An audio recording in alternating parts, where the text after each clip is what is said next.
here. See, it's forward, back. This is a black screen, and that's a pointer. Oh, great. So yes, I need that. Thank you.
Well, good morning, ladies and gentlemen.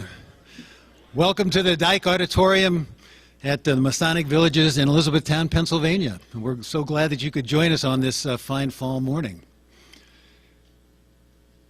We've got three outstanding world-class Masonic scholars with us today, which I think that you're going to enjoy. But before we begin our program, let's begin with invocation to deity.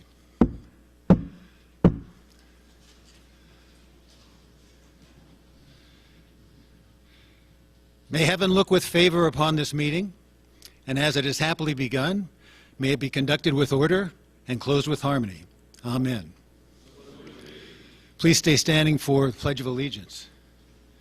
I pledge allegiance to the flag of the United States of America and to the republic for which it stands, one nation, under God, indivisible, with liberty and justice for all.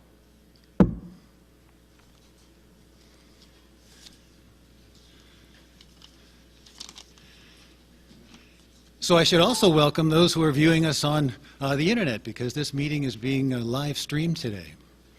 So as I told you, we've got three outstanding world-class Masonic scholars this morning. Heather Calloway, John Hairston, and Christopher Murphy. Now the mission of the Academy of Masonic Knowledge is to enlighten you with regard to the history, philosophy, and the practice of Freemasonry. And I think you're going to get a heavy dose of all three of it this morning. I believe that the taper of Masonic knowledge will be burning bright today.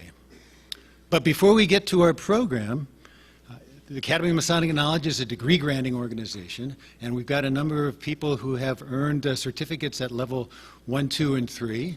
And Bill Reiniger has been in charge of that part of this program for many years now, and Bill will present the certificates.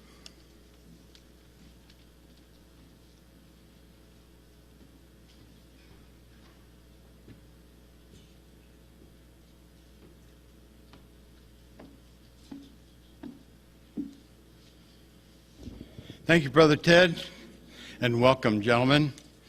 I am so happy that you're here, and I'm happy to be here.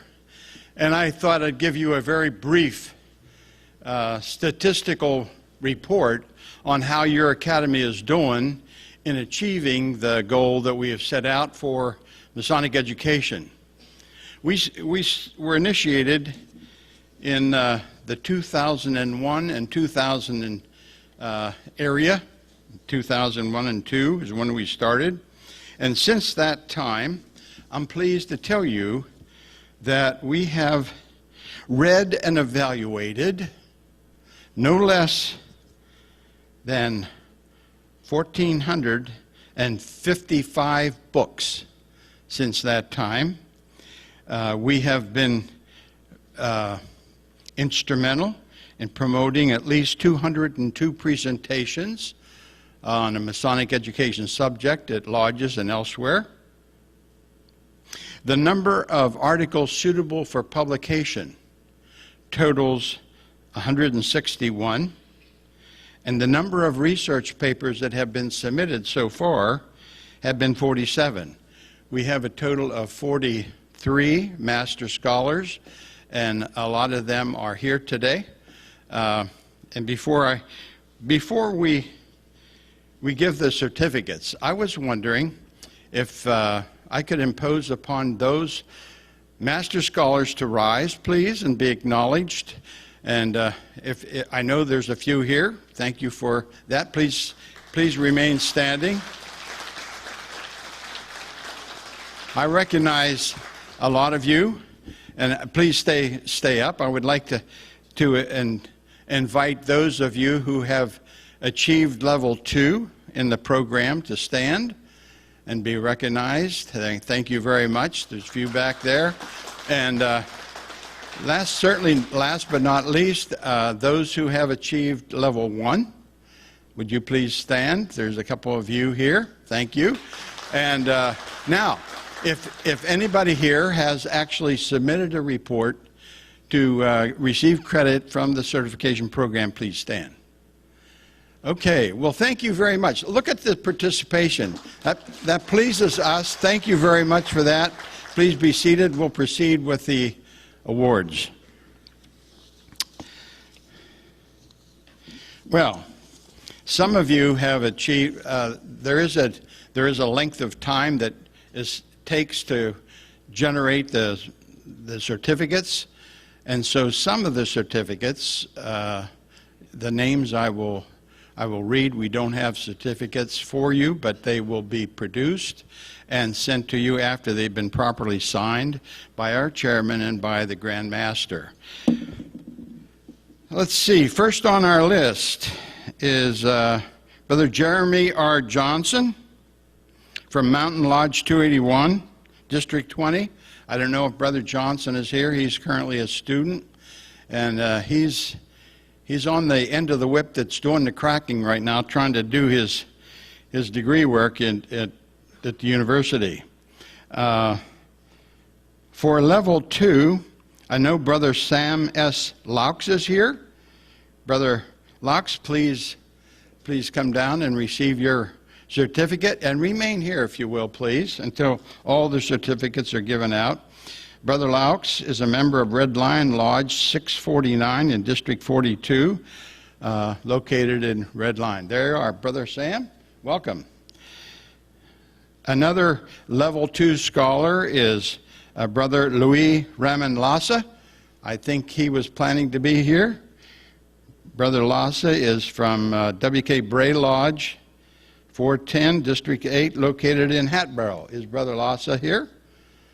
I think he had planned to be here. Oh, there he is. Welcome, Brother Lassa, and good work. Another scholar who has been very busy, Brother Dave Coil, has, since our March meeting, has achieved level 1 and level 2. Is Brother Coil in the audience? I don't see him. Brother Coil is a member of George M. Dallas Lodge 531 in District 1, located in Dallas. For a level 2, we have William Britton. I think Brother Britton was planning to be here. There he is. Welcome, Brother Britton. Congratulations. Brother Britton is from Cumberland Valley Lodge 315, District 3, which is located in Shippensburg. Welcome and congratulations. We have a gentleman who has achieved level 2 and level 3 as Master Scholar, Brother Robert D. Nickel. Brother Nickel's research paper, is Brother Nickel here? There he is, Brother Nickel. Brother Nickel wrote a research paper, an excellent one. It's entitled Reflections of Freemasonry in Pittsburgh, Pennsylvania, and it's an excellent research paper. Brother Nickel was raised in November of 2015. He's already got his Master Builder Award, and he's been very active. Brother Nickel works as a Quality Assurance Safety Manager, and he's done excellent work. Congratulations, Brother Nickel. Another level 3 scholar is Raymond J. Hartman. Brother Hartman has said he would be here. There he is in the back. Welcome, Brother Hartman. Brother Hartman is a member of Williamsport Lodge 106, District 18, which is located in Williamsport. And Brother Hartman's research paper is 2 times a Mason. Brother Hartman was first raised in 1977, left in 1993, and he rejoined in 2011. His research paper took an account of all of the changes that had been made in the digest of decisions since he left and then whenever he came back, and he evaluated this. Very interesting research paper. And last but certainly not least is Brother Russell Bland. Is Brother Bland here? I don't think he is.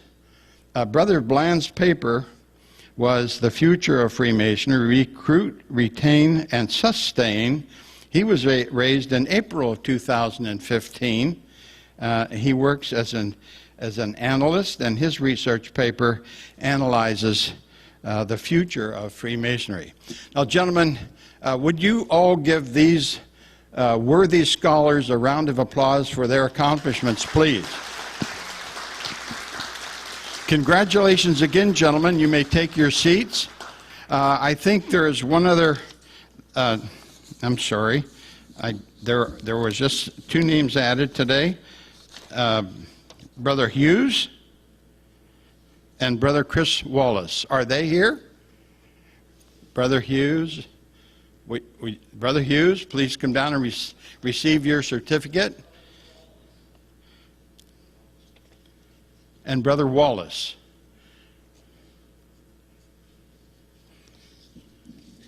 Now, we have made a change in the academy. We have now 3 people doing the job that I used to do.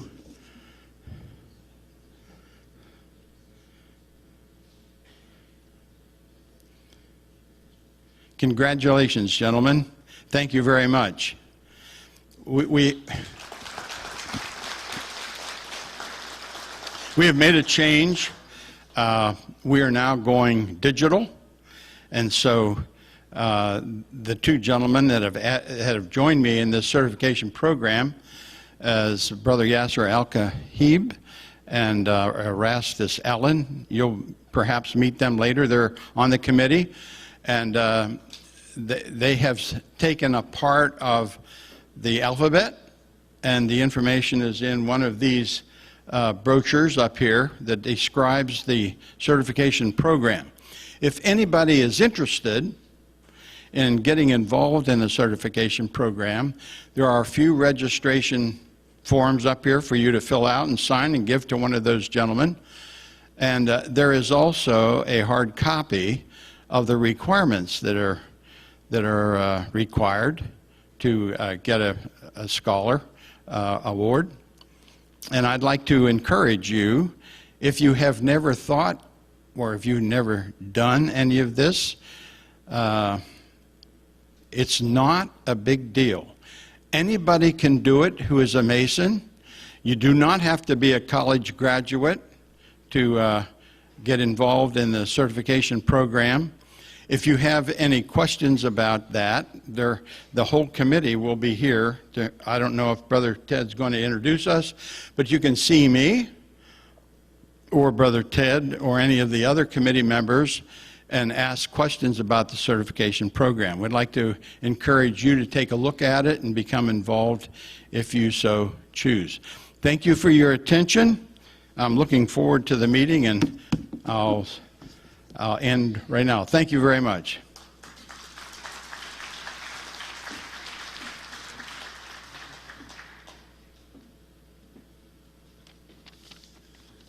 Well, this meeting is a little bit different than our ordinary meetings. We've got 3 speakers instead of 2.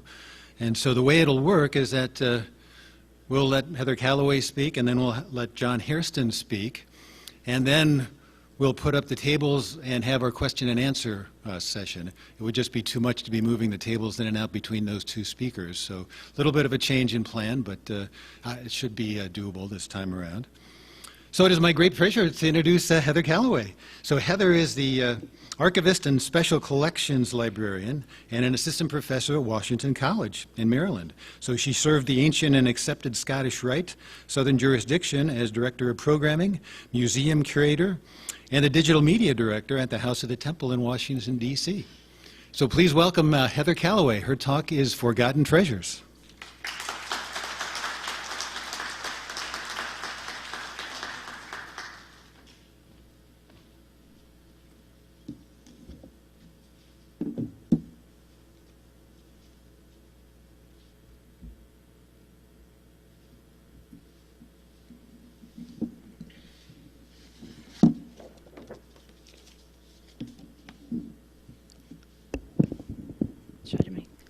Is that okay? Okay. So good morning.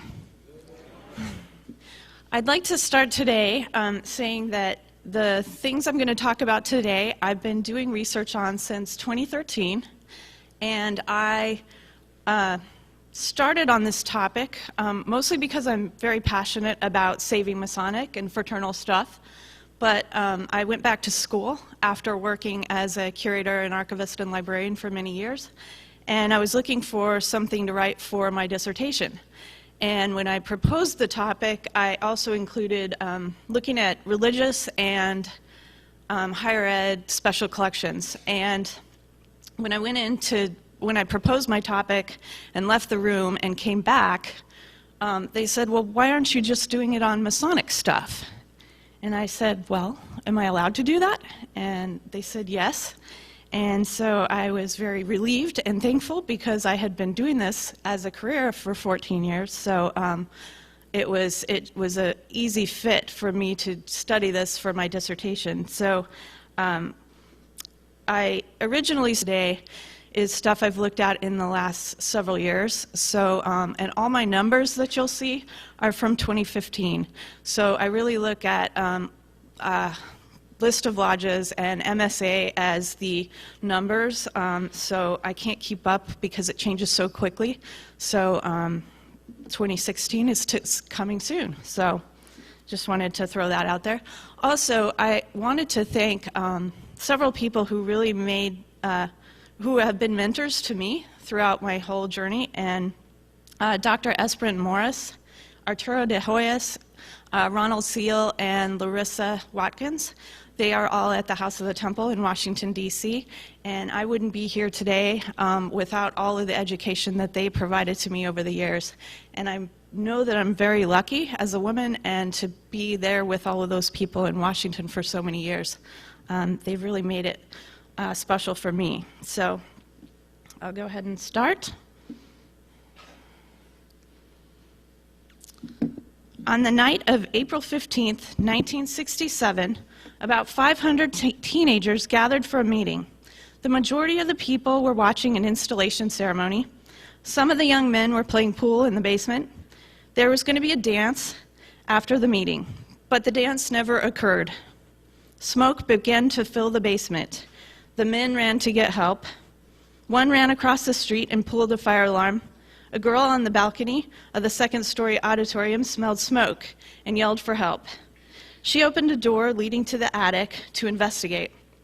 The teenagers were in town from across the state for a convention. They escaped serious injury as they fled from the flaming Masonic Temple located on 7th and Central in Albuquerque that Saturday night. The building was virtually a total loss from the fire, which was still being fought early the following morning by 80 to 90 city firemen. 2 hook and ladder fire trucks, 7 pumpers, 2 chiefs were on hand for the 2-alarm fire. Downtown traffic was blocked from all adjacent streets, including the main street known as Central Avenue, and the whole area became a maze of flashing red lights and a web of hoses and spectators. One unidentified youth reportedly suffered burns on his hands. No injuries were reported among the firemen. The next day, the local newspaper's front page headline was, "The Masonic Temple Landmark Lost in Spectacular Downtown Fire.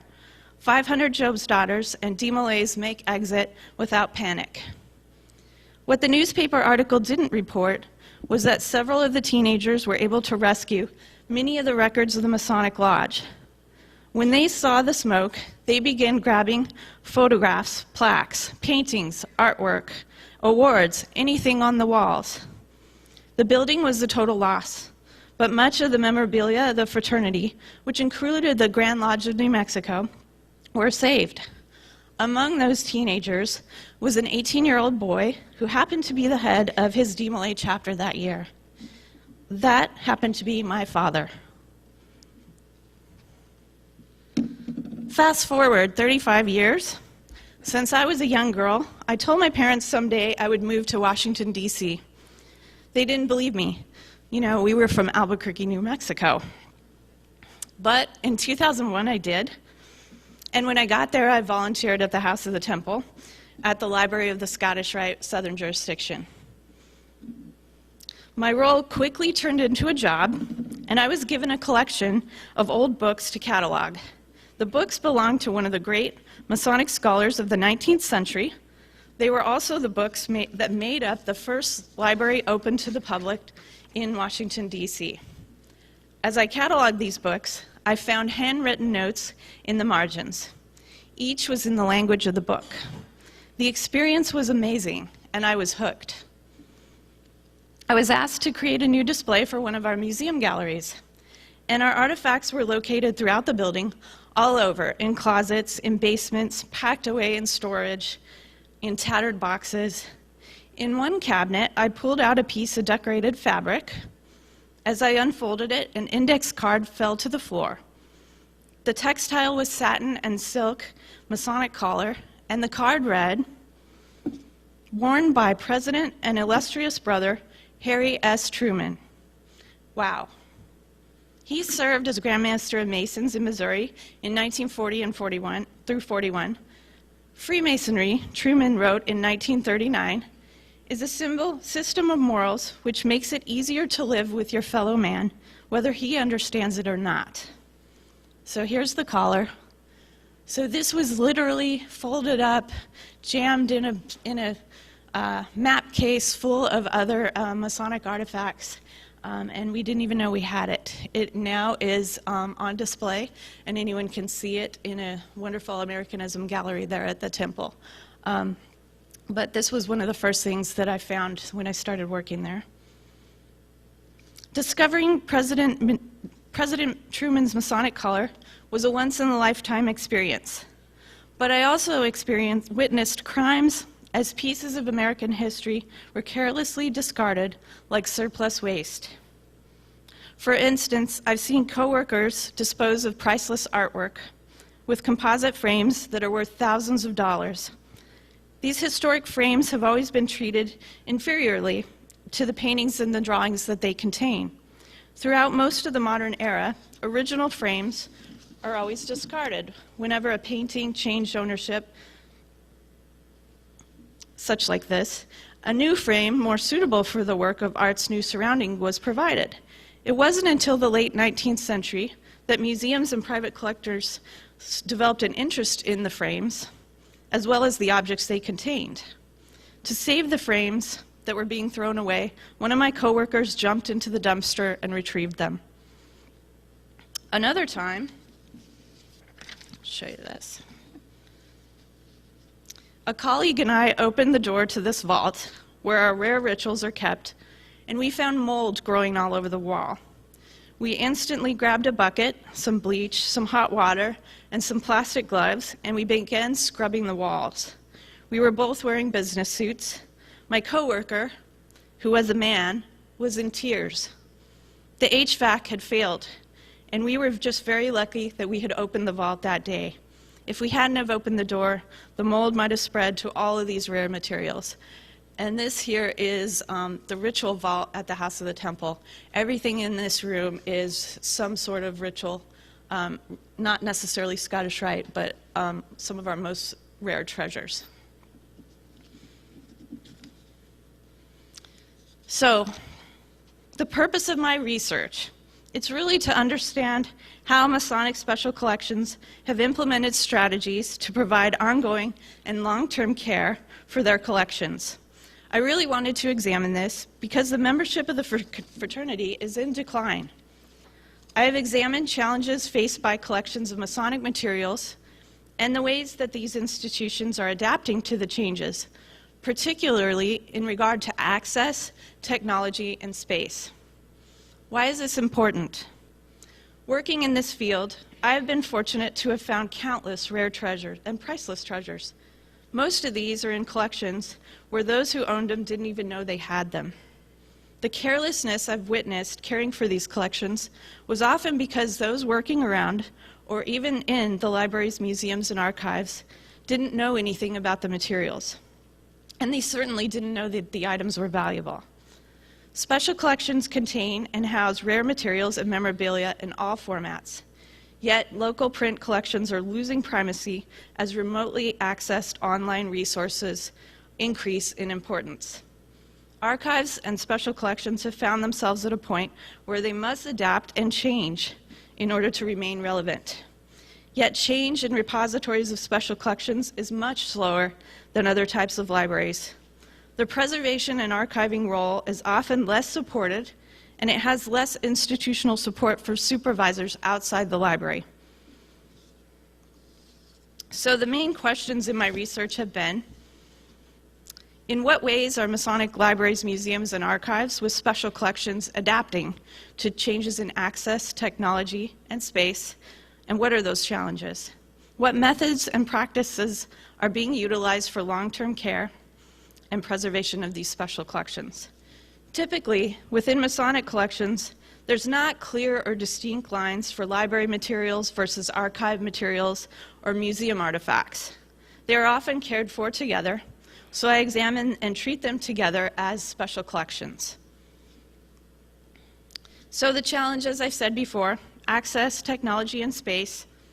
So why should we bother? Special collections are witnesses to the past. They and archival items are unique records, and once we lose these, they can't be replaced.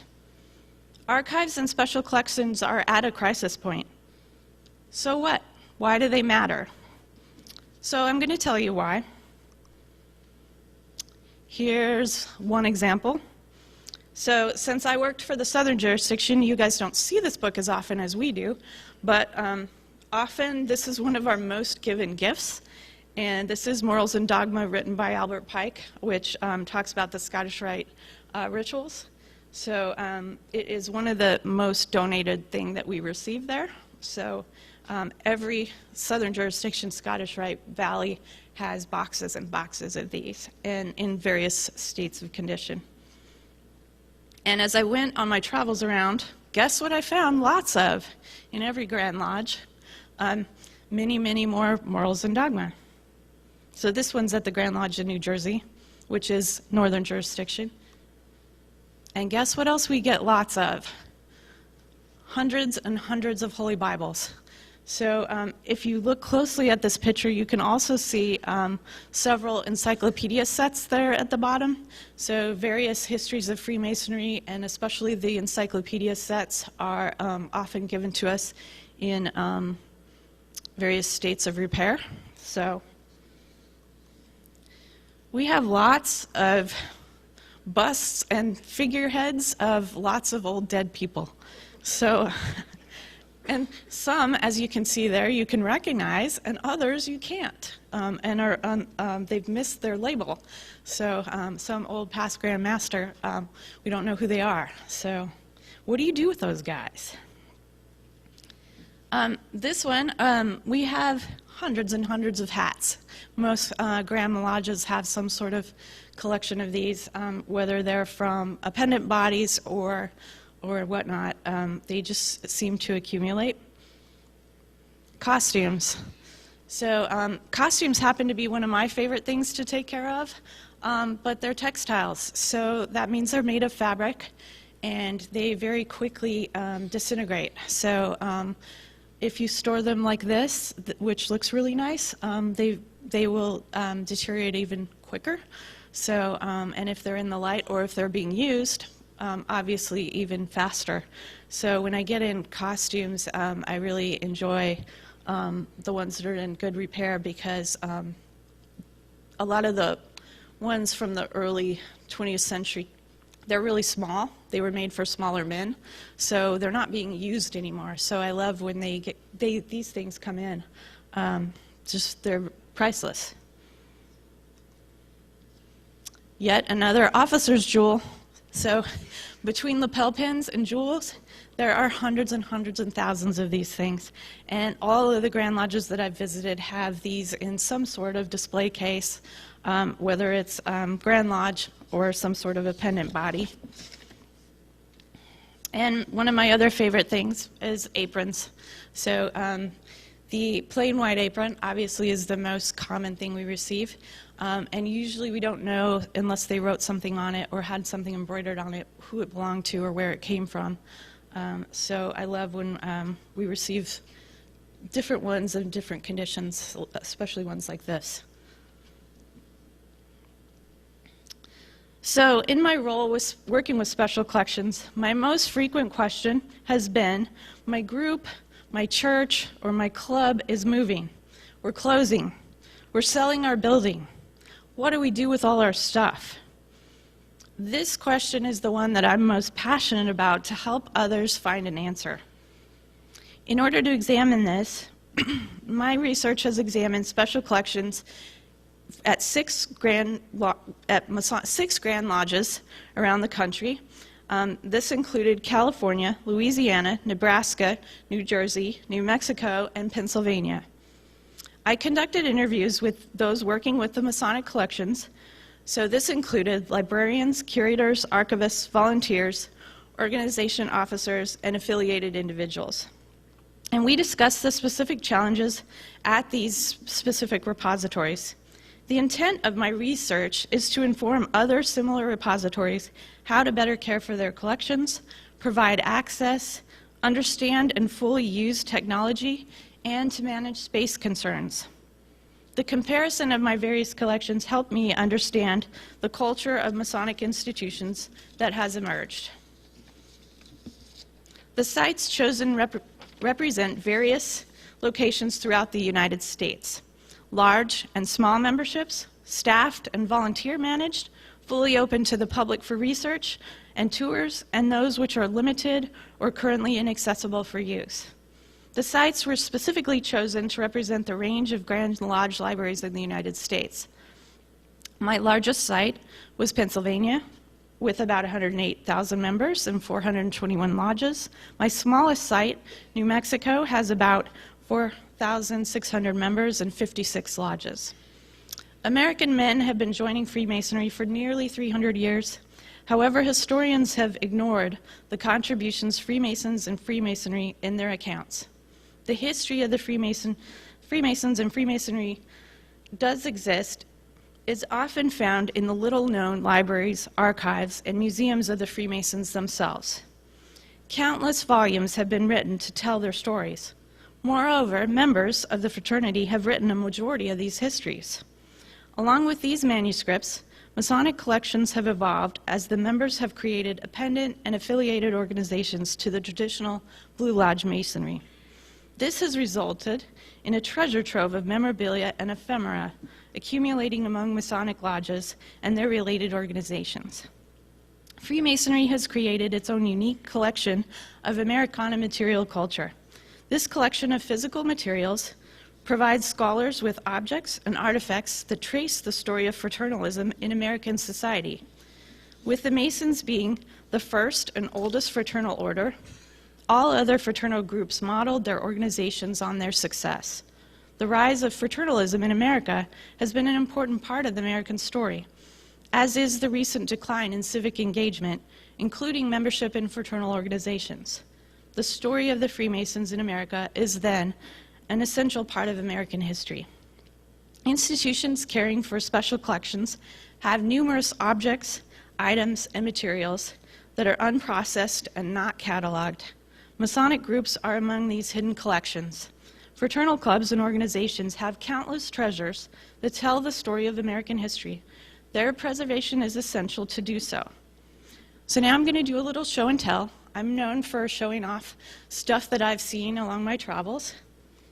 So we're going to start way out west in California. So Grand Lodge of California, there's about 55,000 members in 338 lodges. It was founded in 1850, and their place had one full-time staff member who was paid with benefits. They have approximately 3,000 books and 10,000 artifacts. And they do have Wi-Fi, so if somebody came to do research, they could get online and actually do research while they were there. So it's called the Henry Coil Library and Museum of Freemasonry. And this is something from their OPAC, and an OPAC is an online catalog that you can search through any library. They're one of the few in the country that have an OPAC, so that was a good feature that I was able to see of theirs. And you guys can get online and look at Grand Lodge of California, and you can look at their website and pull up all kinds of photos and objects and artifacts, and they have digitized quite a bit of their materials, so it makes it great for research if you do stuff at home and then you travel that far to see their collections. They have amazing things. One of their biggest challenges is that the Grand Lodge of California has decided to do concerts and events in the Grand Lodge building.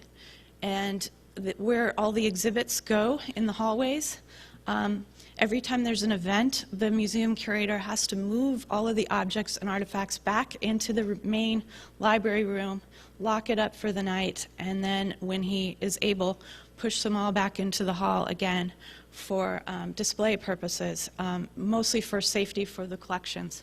So that makes it really hard to expand and utilize the building, which is for the Grand Lodge, but they also realize that they can't just leave the building dormant and idle all year with no income. So it's two different challenges there, to showcase and protect the collections, but then also have some resources to help keep the building up. They have a great website, so feel free to study them at home and learn more about some of the history they have. Another site that I saw, Louisiana, and they have about 19,000 members and 248 lodges, and they were founded in 1812. They have one part-time staff member who's paid. He does not receive benefits, and he is not a librarian, a trained librarian, so he's a well-meaning Masonic brother volunteer. They have about 2,600 books and an unknown number of artifacts. That's usually what I find, is that most places don't know how many items they have. They just have thousands and thousands of items, and there's no real catalog of what they have. And they do have Wi-Fi at Louisiana. So what I found when I went there, they have a wonderful a combined museum and library room, and you can go in and do research and sit at a table, and all of the books are accessible. There's a little desk in there where the guy that works there or others can watch you while you're doing research so that the items are secure. They have hundreds and hundreds of amazing things. This is what the room looks like. So they can also have small meetings and lectures in there as well. This building is an administrative building. So it is located in Alexandria, Louisiana, which is halfway in between Baton Rouge and New Orleans. And so one of the biggest challenges I found here was that it's in the middle of nowhere. So everybody lives in New Orleans or Baton Rouge. So anybody that's going to want to do research with this stuff has to come to this location, which is located where the former Masonic home was. And that's why it's in that location, because they own that property. So it's a new building, and it's got climate controlled and stuff like that. But it's challenging as far as getting anybody to come there to do research. Some good things that Louisiana has done is that they've partnered with LSU, and they've given some of their special things that they know are historic to take care of to the college or university there, and they have a partnership with them.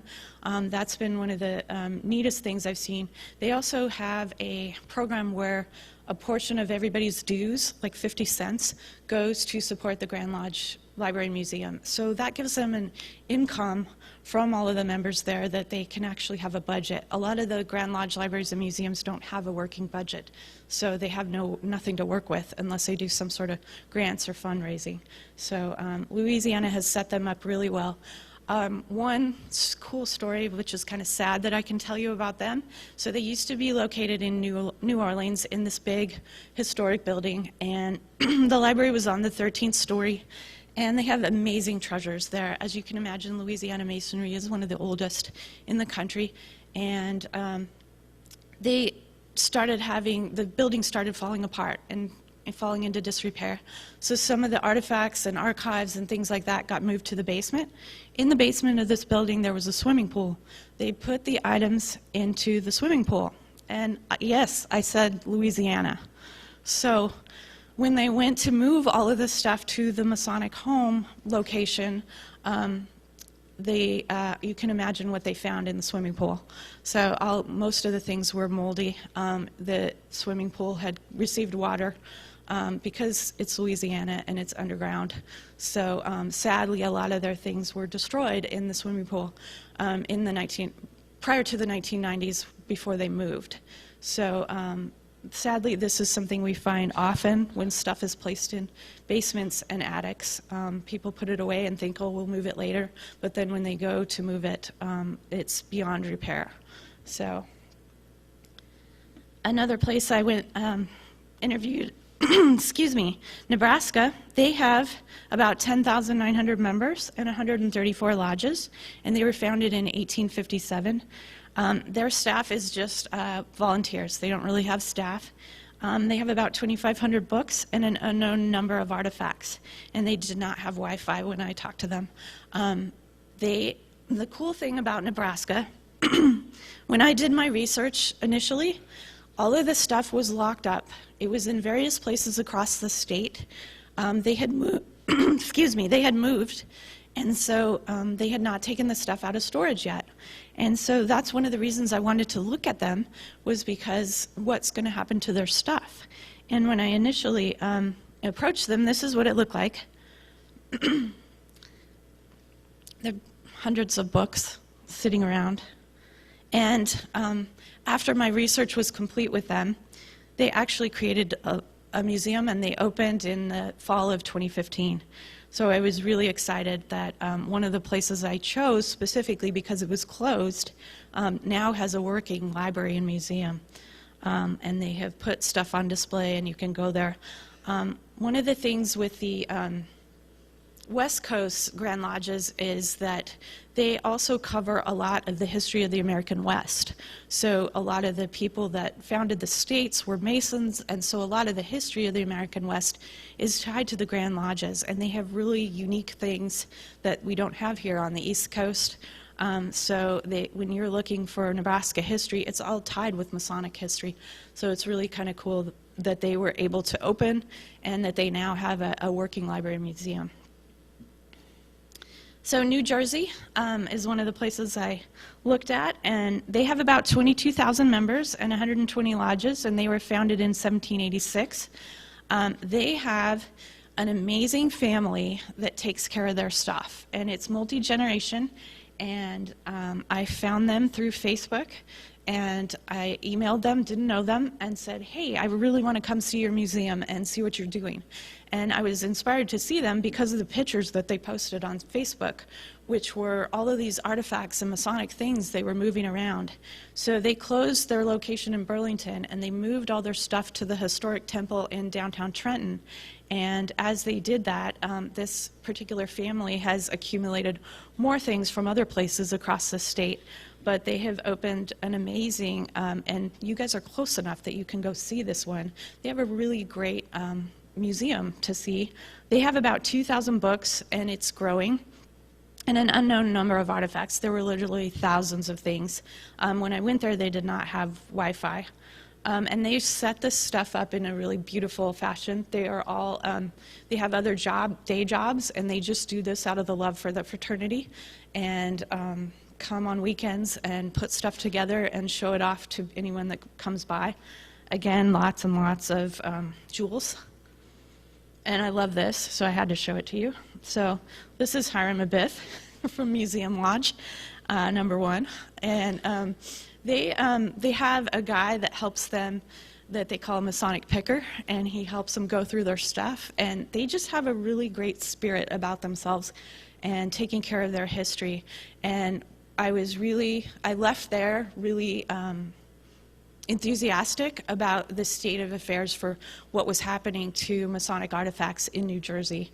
I guess the biggest thing that they don't have, their library is a room similar to any room at any Masonic lodge, and the shelves are around the edges, and there's all kinds of framed aprons, but then when we tried to go see the library, there was a lecture in it, and so we couldn't use the library or go in there because they were having some sort of event. And in talking to them, they have all kinds of events all over that building because they need to get revenue. But if you really wanted to use that as a research library, you really couldn't.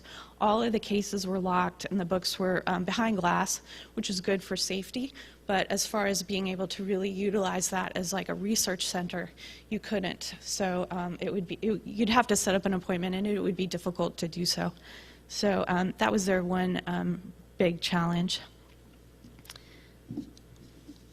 So New Mexico has about 4,600 members and 56 lodges, and they were founded in 1877. They have volunteers that take care of the artifacts. And they have an unknown number, I would say a couple thousand books and thousands of artifacts, and at the time, no Wi-Fi. And they have some amazing American West history as well. They are a administrative building similar to Louisiana, so it's offices and then the museum and library there at the offices. So it's just an office building. There's no lodge that meets there. There is a lodge in the back in a separate building, but they don't. This is their coolest artifact. So this is a Native American rug, and it was a one-of-a-kind. So when I find these one-of-a-kind things on my travels, I really am blown away that these things exist and that they're still in the condition that they are in. So this is one of their research rooms, and the guys on the wall are past Grand Masters. And they have just countless artifacts and things. There were 3 of the sites that I went to that have been in the same location for over 50 years. So New Mexico, California, and Pennsylvania. So they have kind of a better gig for not moving their stuff. So they've got storage. In New Mexico, it's a really dry climate, so they don't have to worry about all the water damage from or humidity, things that other places have to worry about. So as far as collections still being around, those 3 locations have a better situation because they haven't moved. Lastly, Pennsylvania has about 107,000 members and 421 lodges at the time that I looked at it, and they were founded in 1731. They have 2 full-time and 1 part-time and 1 temporary part-time staff member. They were all paid with benefits when I last looked at them. So they have 75,000 books and 30,000 artifacts. At the time they have no Wi-Fi, they may now.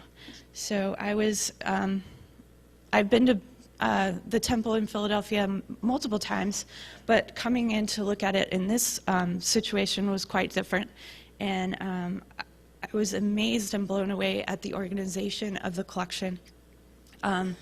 The collection is over 95, 96, 98% processed and online. So you can go online right now and look at your database, your OPAC, and see any books that you have or materials. Anything that's been cataloged is in your catalog.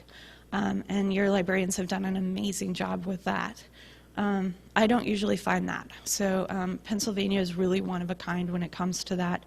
And your museum space it's really unmatched. It's climate controlled as best as can for an old historic building. And there's amazing rotating things that you put on display. And you have the tours that regularly run through there. So that makes some sort of accessibility that all of my other sites really didn't have. So that is a big difference.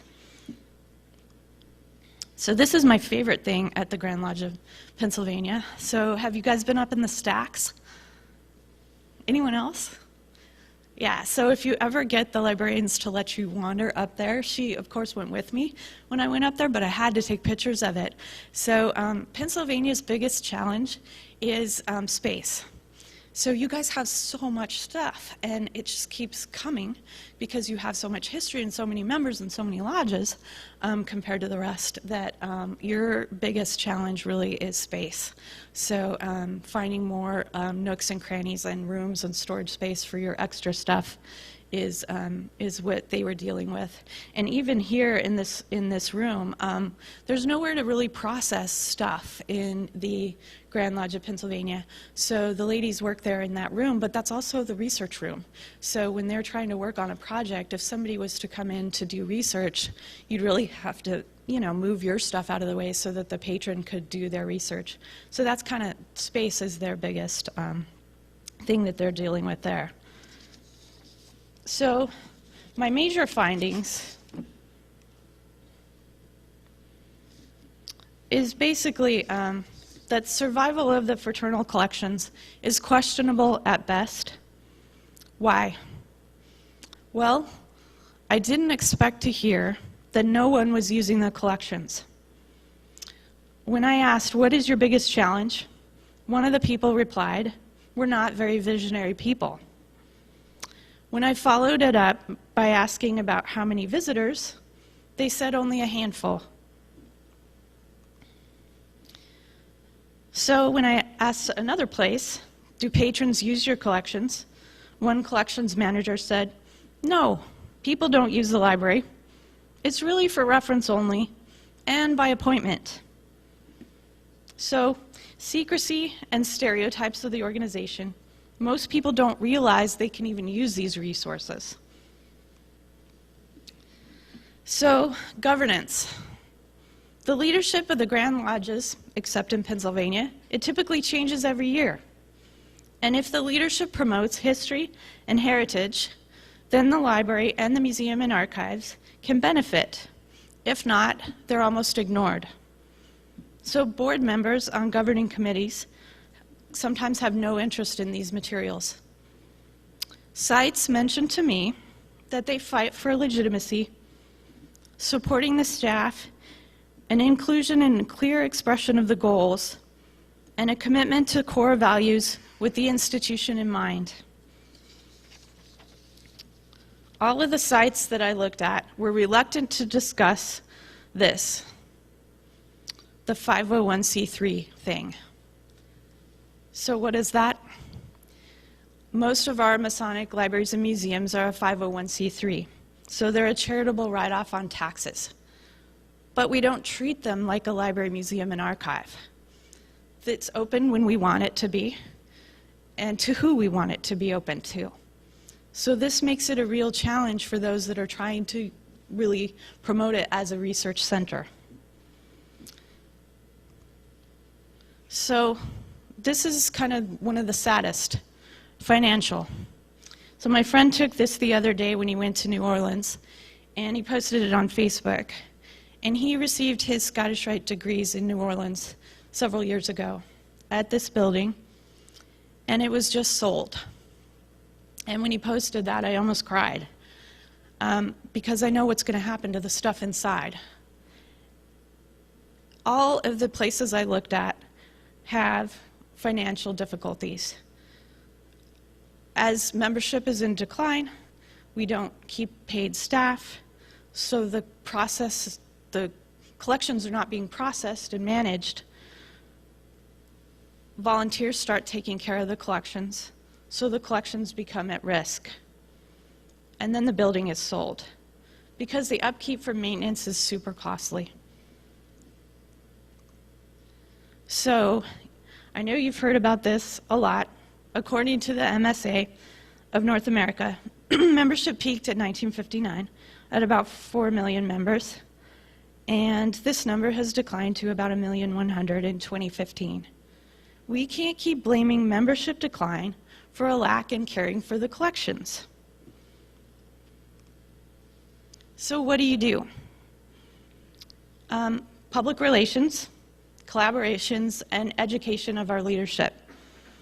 Libraries can no longer count on describing themselves as the repositories of stuff. We need to get people to use the collections. We need to use modern-day technology to promote the items that you have. We need to use social media and websites to let people know that you're there. One of the things that we combated a lot at my former job is the idea of secrecy. We need to combat that stereotype. Collaborate with partner institutions. We need to loan things on display. Have exhibits with other repositories that are not Masonic. Have open house events. Use our network of other museum, library, and archive professionals. Things need to be digitized. So I am the first person that wants to keep every single thing. I don't want to get rid of anything, but I also know that to get people in the door, we have to digitize something to entice them and see what we have. So one of my colleagues, Mark Tabbert, is very into digitizing all the proceedings that are out there. That's actually a really great idea, and hope that he does that there at the George Washington Memorial, because that can be used for great research all over the country. People use us for membership data, proceedings, transactions, and genealogy. One of my most asked questions was, hey, my grandfather was a Mason. I want to find out more about him. So there are people all over, genealogists, that want to utilize this information. Lastly, education of leadership. We need to tell Grand Lodge officers why it's important. We need to share the artifacts with them. Take it to them. Do lots of show and tell. Take them in the archives to see what you have and the condition of it, and let them handle the materials. That is the best way to get somebody hooked, is to hand them an old object. So, in conclusion, since 1873, the Grand Lodge of Pennsylvania's home has been located at 1 North Broad Street in Philadelphia. Designed by architect James Windrum, it is listed on the National Register of Historic Places. It is also a National Historic Landmark. Some of their valuable pieces in their collection include so-called George Washington's Masonic Apron, General Tom Thumb's Masonic Apron, Brother Benjamin Franklin's Masonic Sash, which was worn when he was master of the lodge in Paris as he guided Brother Voltaire. The museum was founded in 1908 and dedicated by Brother John Wanamaker, a Philadelphia merchant who was the first chairman of the library committee. Along with all their famous items, they also just have a bunch of regular stuff. But when I asked them, what was your most valuable item? And I asked this everywhere, and I got a range of answers, which were really fun. I expected it to be, excuse me, something that belonged to Ben Franklin, but I was surprised. Dr. Waldman pointed to a book, and we went out and got it, and it's a huge volume, if you've ever seen this. This was printed before 1501, and this particular one was in 1489. It's actually two books that are bound together, one by St. Augustine on the Trinity, and the other by Robert Holcott on the apocryphal book, The Wisdom of Solomon. I couldn't believe that this is at a Masonic Grand Lodge library. This is really special. Archivists and curators and librarians are working to tackle the challenge of hidden collections. We try to provide access to materials by processing and cataloging materials and making the collections searchable. Yet special collections located at Grand Lodges are unknown. When asked what their biggest challenge was, the staff at the Grand Lodge of Pennsylvania replied, "Getting people to use our collections." Pennsylvania has 95% of its collections listed in their OPAC. That means like all their books are in there, except for some new stuff that just came in. No library, not even a college library, has that kind of percent rate. Yet patrons are not coming in to use the materials. When I asked them how many people came in 2014 to regularly use it, I was told 2. Yes. Imagine if this priceless building and all of its contents was closed, or even worse, just disappeared. Thank you.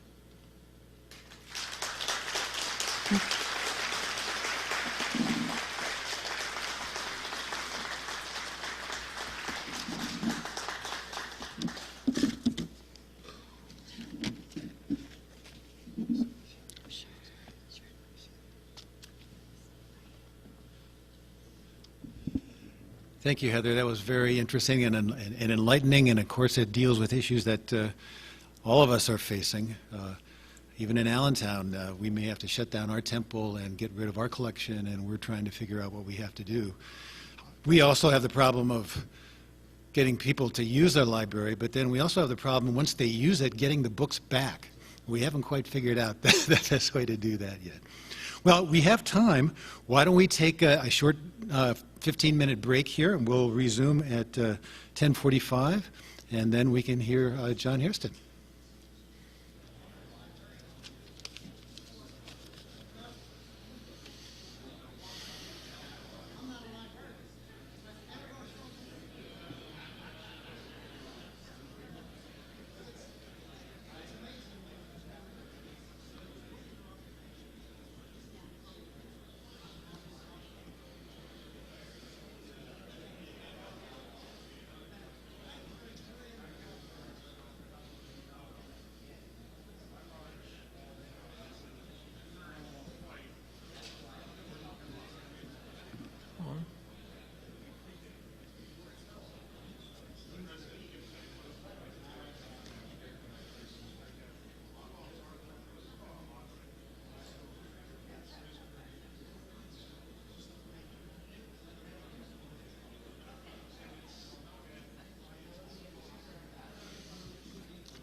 I'm not up on the new PowerPoint sleeve, but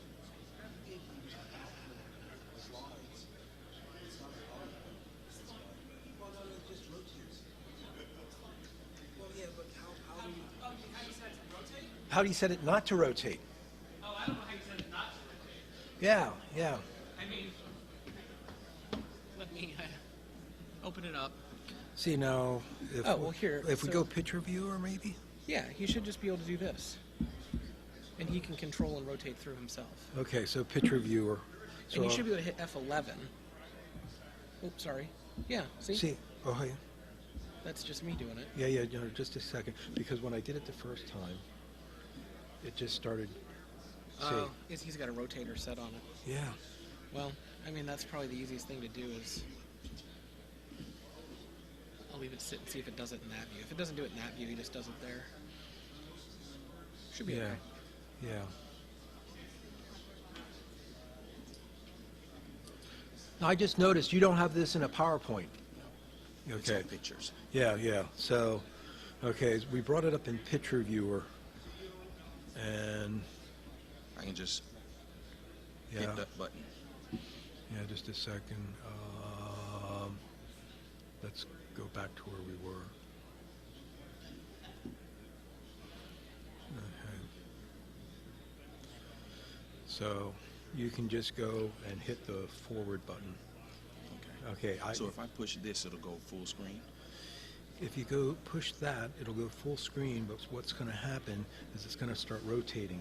It's only after a couple seconds.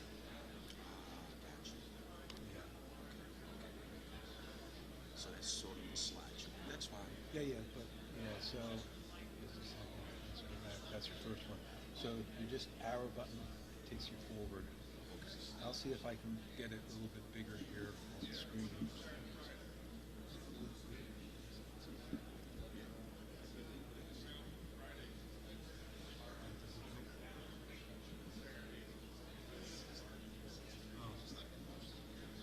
Oh no, that's your website. That's one of your pictures, sorry. So,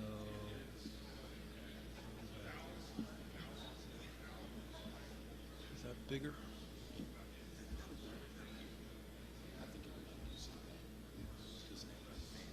Okay. Okay, so there you go. But just arrows front and back. You can still use the pointer, yeah. You can still use the pointer. It's the top button, but this will not advance. Yeah, I just might need the point. Yeah, yeah, that's not a problem. It's top button.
Well, if everybody would take their seats, we can get started with our second presentation.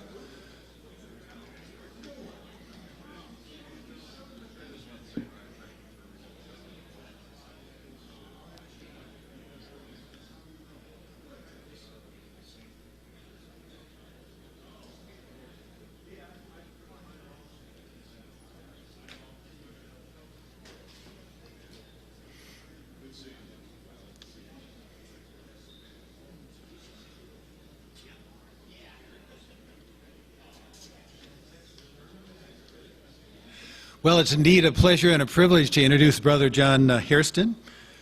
Brother Hairston is a member of Harmony Lodge No. 2 under the jurisdiction of the Most Worshipful Prince Hall Grand Lodge of Washington, and that's Washington State, so he traveled a fair bit to get here this morning.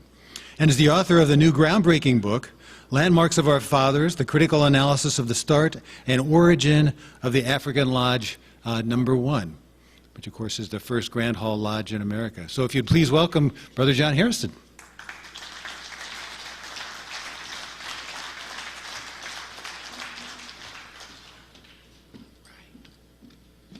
Okay.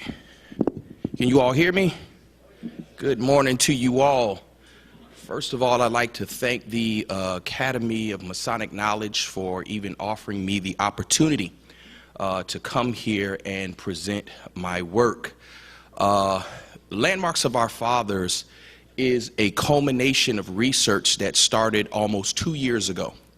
I was raised as a Master Mason 5 years ago with the Most Worshipful Prince Hall Grand Lodge of Washington, and we were always taught that March the 6th, 1775 was the date when Prince Hall and 14 other brothers were raised by Irish Military Lodge number 441, which was under the Constitution of the Grand Lodge of Ireland.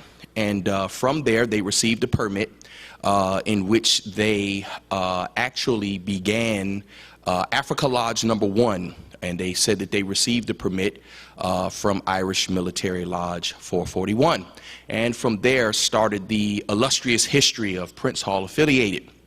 So, being a person who was a researcher, it was necessary for me to go and gather up primary sources because there was countless of books, whether it was mainstream or Prince Hall historians who pretty much perpetuated the same narrative.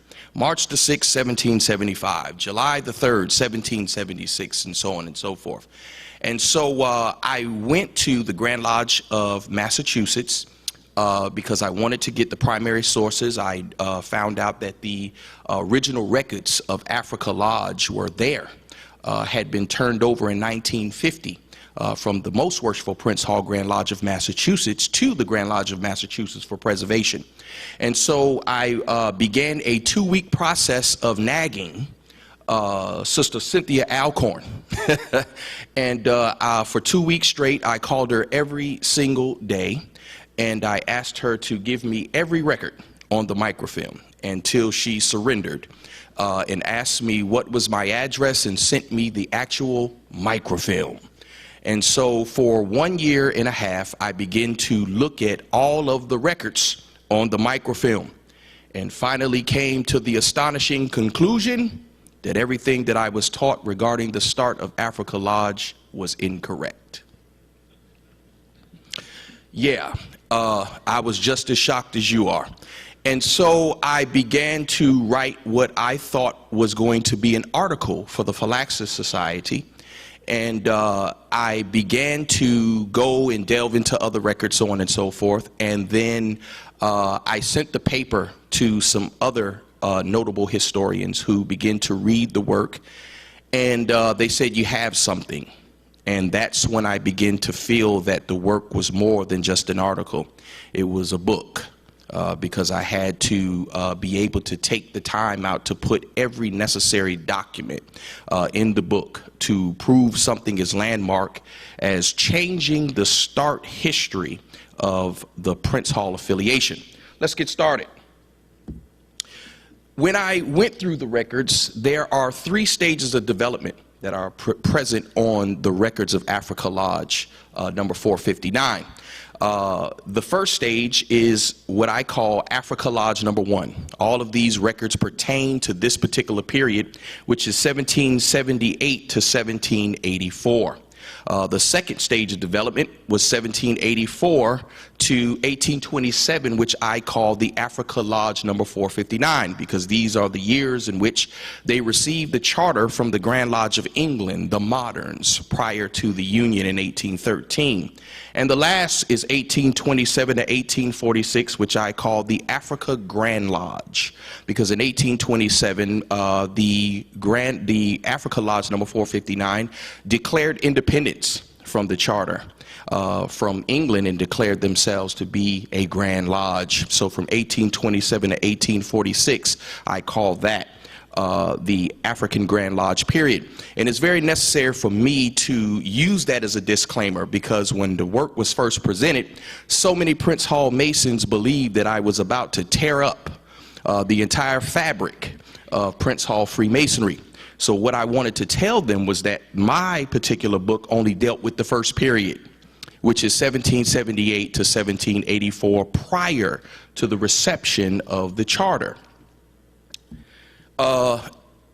This is called Founders Day, and what you can see here is from various websites from Prince Hall. Founders Day is always celebrated on March the 6th, and they commemorate the 1775 narrative, and they call this Founders Day. And you can see that this is pretty much celebrated by all Prince Hall Masons. This is the Most Worshipful, and I don't know if anybody can read it, but what this is this comes directly from the Most Worshipful Prince Hall Grand Lodge of Massachusetts website regarding the history of Prince Hall Freemasonry. This particular history states the fact that on March 6, 1775, Prince Hall and 14 other brothers were initiated in Irish Military Lodge number 441.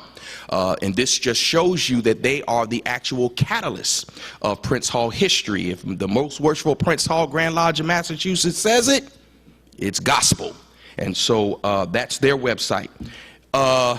This is what it actually says on it. March 6, 1775, Prince Hall, 14 men of color were made Masons in Lodge 441 of Irish Registry. Africa Lodge was organized on July the 6th, July the 3rd, 1776, with Prince Hall as its worshipful master. This is the Conference of Grandmasters for Prince Hall. And on their website, they have this, a significant event. In Masonry on March 6, 1775, Prince Hall and 14 other men were initiated in Masonry through warrant number 459, which is still in their possession. Now, we know that this is incorrect because it's totally contradictory to the Most Worshipful Prince Hall Grand Lodge of Massachusetts website, because they said that they were initiated through Irish Military Lodge number 441. No warrant.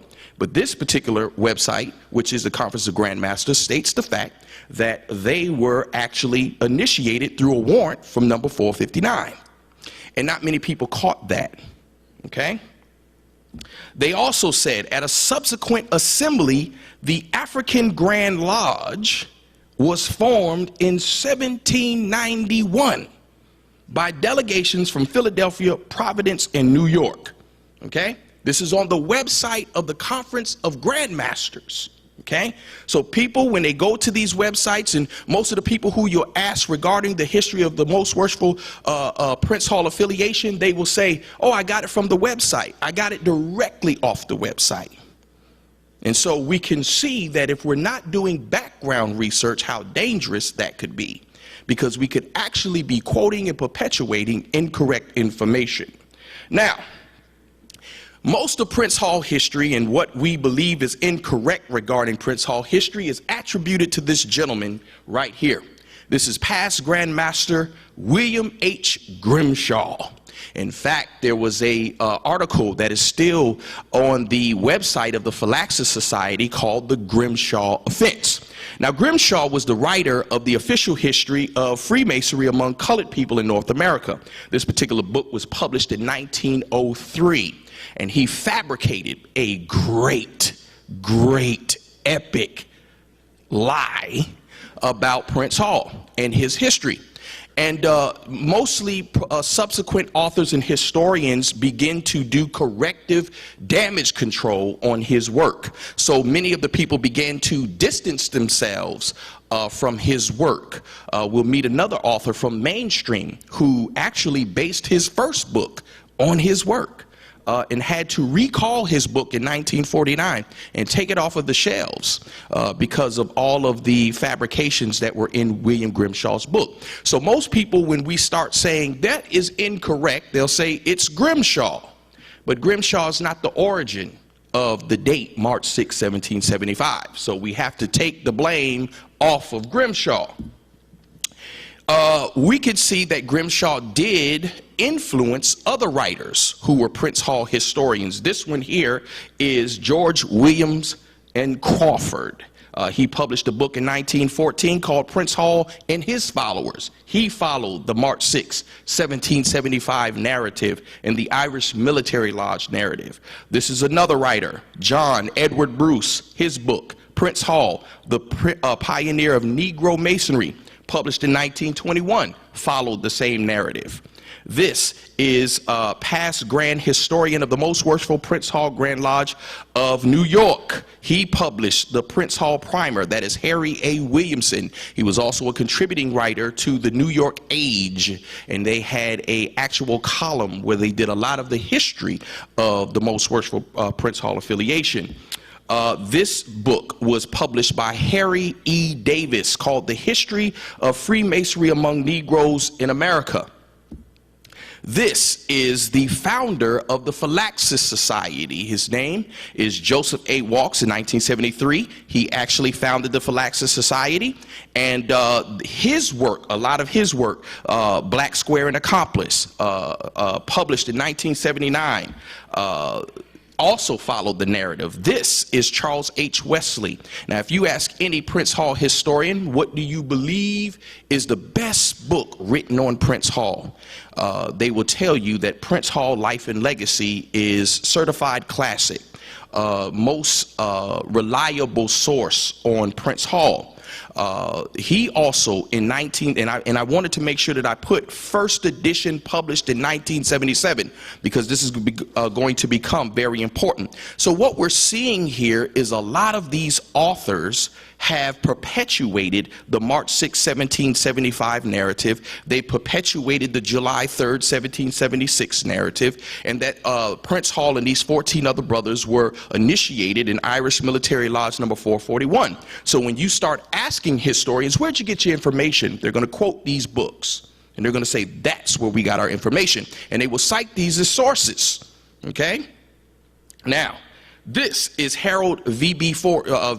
Voorhees. He is a Masonic scholar and a historian, and he published in 1974, he published a work called Freemasonry Among Colored Men in the USA.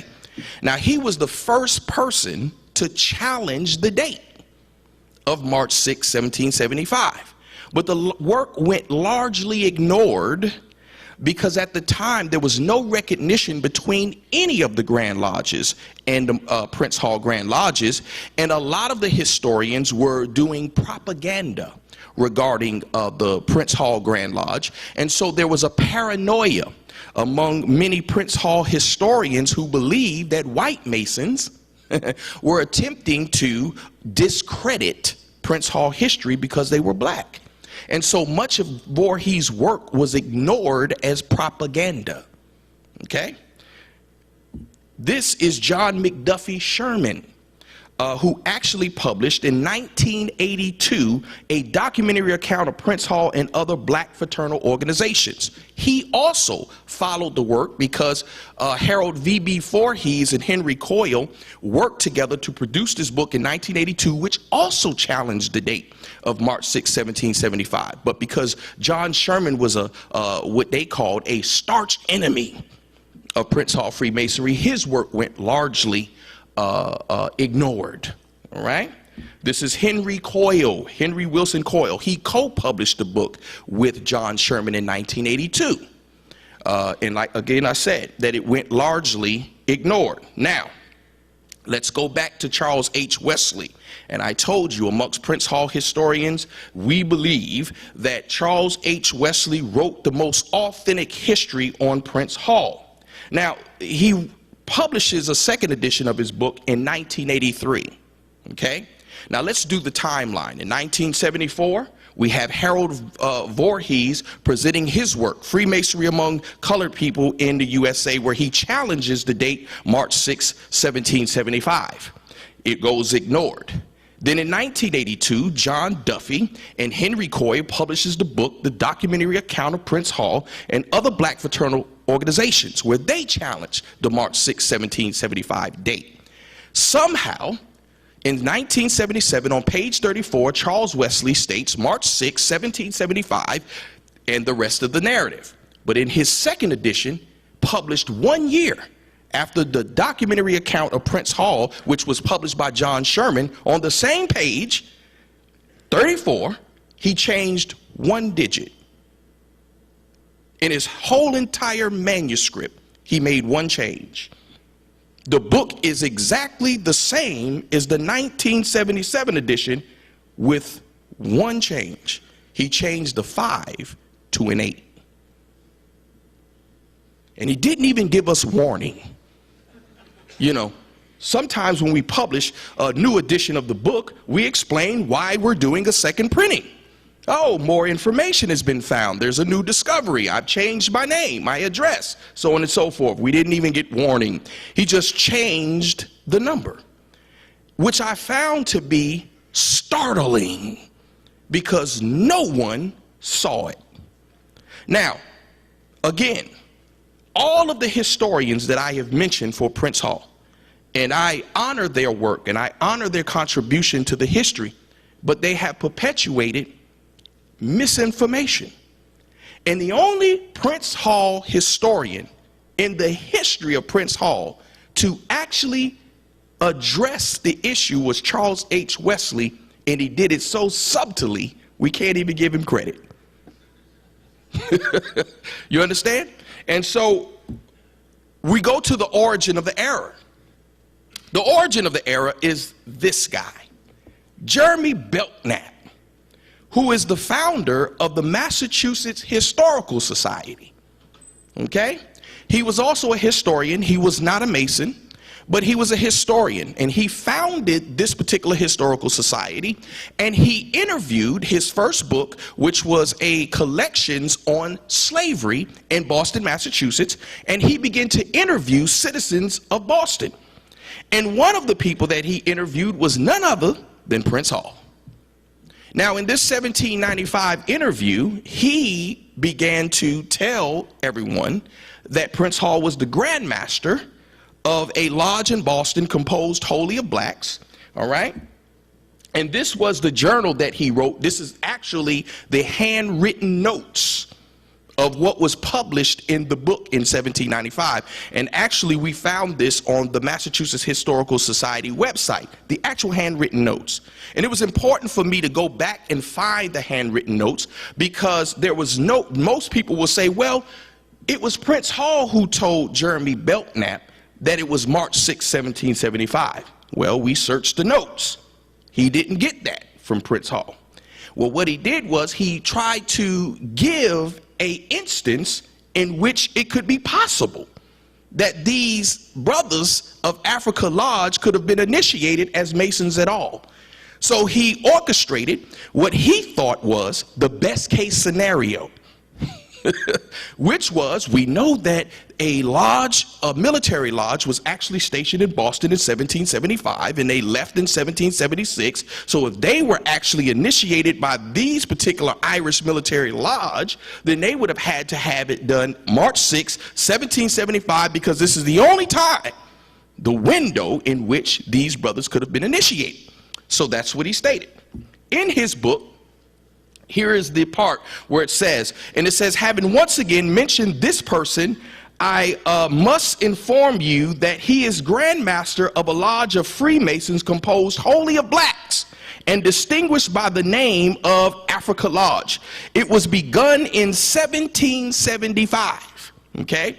While in the town was garrisoned by British troops, some of whom held the lodge and initiated a number of Negroes. Okay? So this is the start of the origin of the 1775 date, was Jeremy Belknap, not Grimshaw. Okay? And we know for certain that Prince Hall was not the one who gave him the information, because his own handwritten notes states the fact that he was doing guesswork. Okay? So now, these are his original notes, and those are his handwritten notes in which we found the information regarding. This is an issue because when people attempt to attribute Belknap's guesswork to Prince Hall, there's a contradiction. The contradiction is in a letter that's actually archived at the United Grand Lodge of England, and it's dated on 1784.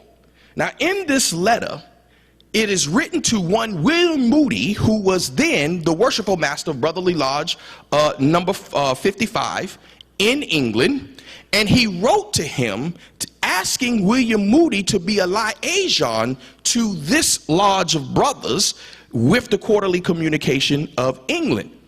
And they asked them to be a liaison so they could receive a charter. And in the letter, Prince Hall says the lodge had been operating almost 8 years. So if in 1784 we go backwards, we know it ain't 1775. So either Belknap was guessing, or Prince Hall didn't know when they were initiated, right? Okay, so we have Prince Hall's own words that says that it wasn't established in 1775, okay? Now, important components of the 1784 letter are these.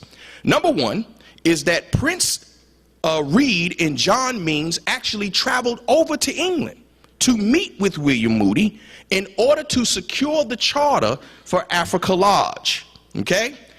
Africa Lodge was operating almost 8 years. In the letter, they state the fact they did not have a warrant, but they received a permit from John Rowe, who was the provincial grand master of the Provincial Grand Lodge, which they called St. John's Provincial Grand Lodge, which was under dispensation of the Grand Lodge of England modern. Okay? So he received a permit from John Rowe to operate. Now, this is in the letter mentioned by Prince Hall himself. There's no mention of an Irish military lodge. There's no mention of receiving a permit from John Bat or Irish Military Lodge. When Prince Hall explained to William Moody the existence of the lodge, he said that we were actually operating for almost 8 years and we received a permit from John Rowe. Okay? So where did the Irish Military Lodge narrative come from? Belknap. Okay? Now, France was also considered as a choice, and we know this was largely due to the relationship between England and France at the time. And so this was Prince Hall being the master strategist. That, yeah, France, we wanted to go there, but we thought better of it. So we didn't. We chose you. You understand? Strategy, okay? Now, this is a copy of the same letter that was supposedly sent to England by Prince Hall in his own handwriting. The letter you saw before was also in his writing, but there's major differences between the letter that was actually in Prince Hall's letter book and the letter that's housed at the United Grand Lodge of England. There's major differences. Now, in this particular letter, that's a copy of the letter, Prince Hall makes no mention of John Rowe. He just says we were operating and we got a permit, but he didn't mention John Rowe at all. But in the letter that's housed at the United Grand Lodge of England, he mentions John Rowe, who happened to be the Provincial Grand Master of the Provincial Grand Lodge under the same Grand Lodge they were attempting to get a charter. Okay? Interesting. Prince Hall, the strategist. French and English relationships internationally and Masonic was based on a lot of infighting. And so I believe that Prince Hall was being a strategist when he mentioned France, because what he said in the letter that was actually sent to the United Grand Lodge of England was, we had opportune to receive a warrant from France, but thought better of it for reasons known only to us. But in the letter that's the copy in the Prince Hall letter book, the actual handwritten letters of Prince Hall, he didn't even make that statement about France. He just said we had an opportune moment to receive a warrant for France, but we thought better to go to the stream of Freemasonry. Okay? Different tone. There's a difference in the tone of the letter that's actually in his possession and the one that was sent to England. Very interesting. All right. The letter that went to England actually mentions John Roe. There's no mention of John Roe in the letter that's in his possession. So it was an addition before he actually sent the letter to England. Very interesting. All right. Before we start talking about the real start date, we have to talk about the 38th Regiment of Foot, which Irish Military Lodge number 441 was actually attached to, because we have to find their movements in order to understand who was in Boston, Massachusetts during the time of the initiation. Okay? The first thing we notice is that the regiment was raised in 1702 under the name Colonel Luke Lillington Regiment of Foot. The name 38th Regiment of Foot was applied in 1751. The name was changed again in 1782. The 38th Regiment of Foot landed in Boston, Massachusetts in 1774. And then they were involved in the Battle of Bunker Hill, where Joseph Warren lost his life. 38th Regiment of Foot evacuates Boston on March the 17th, 1776. They're no longer in Boston. The military lodge that's attached to it leaves with it. They take a rest for 2 months in New York before the New York campaign, which was a series of battles in New York. They leave New York in 1783 and return to England in 1783. And they were deployed in the French Revolution in 1794. All right? Now let's talk about the military lodge that was attached to 38th Regiment of Foot. They were chartered and attached to 38th Regiment of Foot on July the 4th, 1765 by the Grand Lodge of Ireland. Their first officers, Matthew Tucker, William Murray, Thomas Matthews. By October 1765, the lodge grew 8 members. Now, there's no extant documentation contemporary with the initiation of what we call the Immortal 15, which is Prince Hall and the other 14 brothers. There's no existing documentation that's contemporary with that supposed initiation and the formation of Africa Lodge. There is no direct statement from Prince Hall or any member of Africa Lodge alleging that they were initiated by members of Irish Military Lodge. Number 441. This is another important key. If the members who were allegedly initiated by Irish Military Lodge number 441 didn't make mention of this lodge, then where are you basing your stand on? You understand? Because Belknap started it, William Grimshaw continued it, and every Prince Hall author afterwards just basically based it off the last man's statement.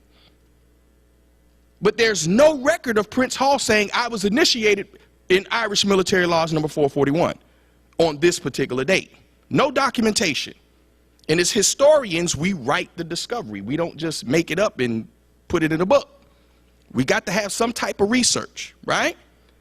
Now, there's no records in the Grand Lodge of Ireland that documents the initiation of 15 African American men into Irish Military Lodge. There's no statement from Prince Hall, no document extant, and no records in the Grand Lodge of Ireland that says 15 Negroes were initiated in the Irish Military Lodge number 441 on this particular date. All right? All the records of Africa Lodge are from 1778, which is the oldest document in the entirety of the whole records. The oldest document is 1778. All right? And it only mentions the name of John Batt, not Irish Military Lodge number 441. This is important, okay? This is very, very important, all right? The million-dollar question. Who initiated Prince Hall and the other 14 members of Africa Lodge number 1? Was it Irish Military Lodge number 441? Or was it John Bat? That's the question. Point number one. With no records that would show any contact between Irish Military Lodge, John Bat, and Prince Hall in 1775, can we confidently claim the position that those black men were in contact in 1775? There's no record. In fact, when I first wrote my manuscript, I sent it to the most worshipful Prince Hall Grand Lodge of Massachusetts, and I made this challenge. I said, if you could produce one document with the date 1775 to 1777, I will not publish my book because you will have pretty much debunked it. One document, 1775 to 1777, just one, a letter, a newspaper article, anything. My book is going to be out there this afternoon. They couldn't produce one document with the date 1775 to 1777. So where are these historians receiving their primary sources from? They're really collaborating off the next man's work. They're not actually looking at the records that I'm looking at, okay? With no documentation that can show a 1775 initiation or a 1776 formation, we must conclude that the date is highly questionable or is just not factual. All documentation archived in the records of Africa Lodge number 1 only mention John Bat. There's no mention of Irish Military Lodge number 441. So now we have to start looking at that as a questionable origin, okay? This is the actual cover of the book. This document was placed as the cover of the book. Now what you're looking at is one of the oldest documents. There's two, all right? Now I want you to look right there. The date is March the 6th. Is that a 1775? No, it's 1778. This is the oldest document. This is one of the oldest. There's only two that are dated there's three dated 1778, but with the actual members' names listed, this is one of the oldest. It's dated March 6, 1778. What you can see, it says, entered apprentices, fellow craft, and master masons made by the worthy and amiable Grand Master John Bat. This is on the top of the document. No 1775, no Irish Military Lodge number 441, and John Bat is all of a sudden a Grand Master. Okay? Now, when you look at these columns, this is a column of entered apprentices. This right here is a column of fellow craft. This here is a column of master masons. Okay? This document is very important because it dispels the myth that all of them were raised as master masons on the same day. It dispels the myth that they were actually initiated on March the 6th, 1775. Okay? And we know that they weren't raised master masons all on the same day because associated with this column are dates. You see that? June the 23rd, May the 28th, May 14th, June 20th, and not one of them are earlier than 1778. So the myth that they were all raised master masons on the same day, March 6, 1775, has been debunked by an actual handwritten document in the records of whom you're attempting to cite. This is a problem, okay? So here we see also where Prince Hall, right there, is also called a Grand Master. Now this is very important because now we know that Prince Hall wasn't the first worshipful master. That's right. John Bat was the first worshipful master of Africa Lodge number 1. And here it is, right in the documentation. Those brothers were initiated by John Bat. Now, I wrote to the Grand Lodge of England because I thought it very strange that this brother would be called a Grand Master. So I asked, was it common with the Grand Lodge of Ireland that your worshipful masters would be called Grand Masters? They said no.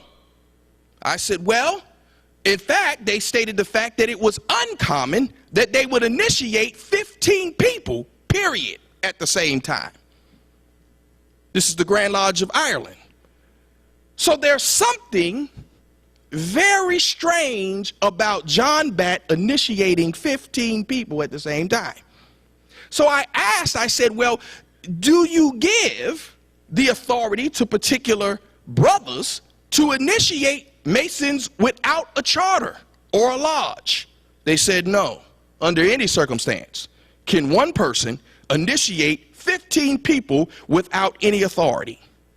Because John Bat, on March the 6th, 1778, definitely had no authority to initiate anyone. Okay? What you're looking at is the other document. Right here, you see that? Master Bat. You see that? Master Bat, March 6, 1778, John Bat, who made these brothers. That's what the document said. The document said John Bat made all of them. And look who's in, that's Prince Hall, Cyrus Forbes, Bristol Henson, all of the names of the Immortal 15. Right there. And they even got what they paid him. Conclusion, John Bat initiated those 15 brothers by himself. Now, how can I make that statement? You're seeing right there, I blew it up so you can see March 6, 1778. There's no mistake about it. That looks like an 8. Okay? You see in the closer, Master Bat. John Bat was the first worshipful master of Africa Lodge number 1. Proven. Okay? Key evidence. Opposition to the 1778 date. This is my challenge to them. If the documents were written on the day of March 6, 1778, the opposition must explain why a document reflecting a register and initiation is dated March 6, 1778 and not 1775. That's your first challenge.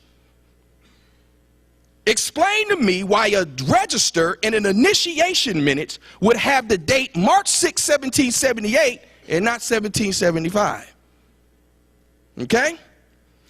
If the documents were written after, then why did the members of Africa Lodge, Prince Hall included, use March 6, 1778 instead of March 6, 1775?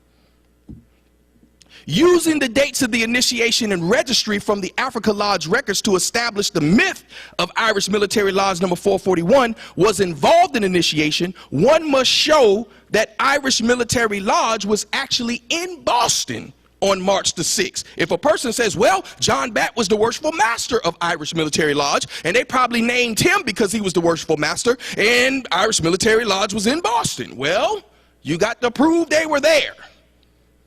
Okay? John Bat, we're going to follow him for a moment because I want us to find him and see, was he with Irish Military Lodge number 441?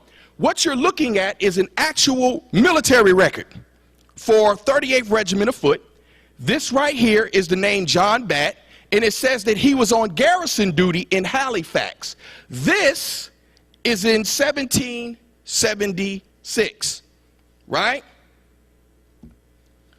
This is another military record that shows John Bat right there, and it says that he was discharged on February the 23rd, 1777. Now let's make sure we got our timeline straight. Irish Military Lodge number 441, attached to 38th Regiment of Foot, evacuates Boston March 17th, 1776. They go to Halifax for 2 months. We know that John Bat was there because he was on garrison duty in Halifax, and then he was discharged from the 38th Regiment of Foot on February the 23rd, 1777. These are independent of any Masonic records. These are military records. Okay? John Bat was a soldier in the 38th Regiment of Foot. He was with the 38th Regiment of Foot when they evacuated Boston on March 17, 1776. John Bat was with the regiment and Irish Military Lodge in Halifax, and then he was discharged in 1777. So now the question is, where did he go? He was discharged. This is another military record. It's called the Massachusetts Soldiers and Sailors. Okay? Here we have John Batt, right? And it says that John Batt was actually a member of the Continental Army on December the 28th, 1777. So John Batt leaves New York, Halifax, and goes back to Massachusetts. And he becomes a part of the Continental Army on December of 1777. We have him listed. So John Batt was in Massachusetts. Irish Military Lodge was not. We're still looking for Irish Military Lodge in Boston. This is a military record of John Batt. You see that? This adjutant, Dirkley, this is a very important name we're going to in a minute, and it says he was enlisted 2 men. John Batt, right there, 1778. So we still have him in the Revolutionary War with the Continental Army in 1778. Now this guy, Dirkley, is very important. This is him, all right? And it's very important. I got to thank Brother Oscar Allen for this connection here. Now, Joseph Dirkley was also a member of the 38th Regiment of Foot, okay? And he also left the 38th Regiment of Foot, all right? And he joined the Continental Army, and he enlisted John Batt in 1778, and he was a Master Mason in St. Andrew's Lodge in Boston. Okay? So it's amazing that, because some people will say, no, that's not the John Batt we're talking about. Of course it is. We have somebody else who was a part of the 38th Regiment of Foot, who also left the 38th Regiment of Foot, who also went to Massachusetts, who also was a Master Mason. Okay? More links. Right here is a record dated May the 16th, 1778. Right there. See that?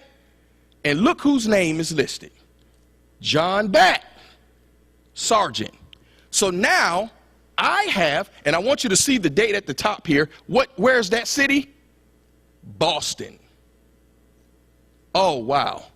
I got John Batt in Boston on May the 16th or May the 28th, 1778. Now I got John Batt in Boston. Where is Irish Military Lodge number 441? That's just another version of the word sergeant there. Timeline. We've seen the timeline. 1774, landed with Irish Military Lodge, evacuated with them, went to Halifax, discharged 1777, enlisted December 1777, and was still in Boston on May the 28th, 1778. Okay? Now, where was Irish Military Lodge? They were still attached to the 38th Regiment of Foot. They actually became a founding lodge in the Grand Lodge of New York in 1781. That's right. And a couple of their members were actually Grand Lodge officers. John Browrick was the Grand Junior Warden or the Grand Senior Warden, and he had another brother who was actually a member. So we know that Irish Military Lodge was in New York.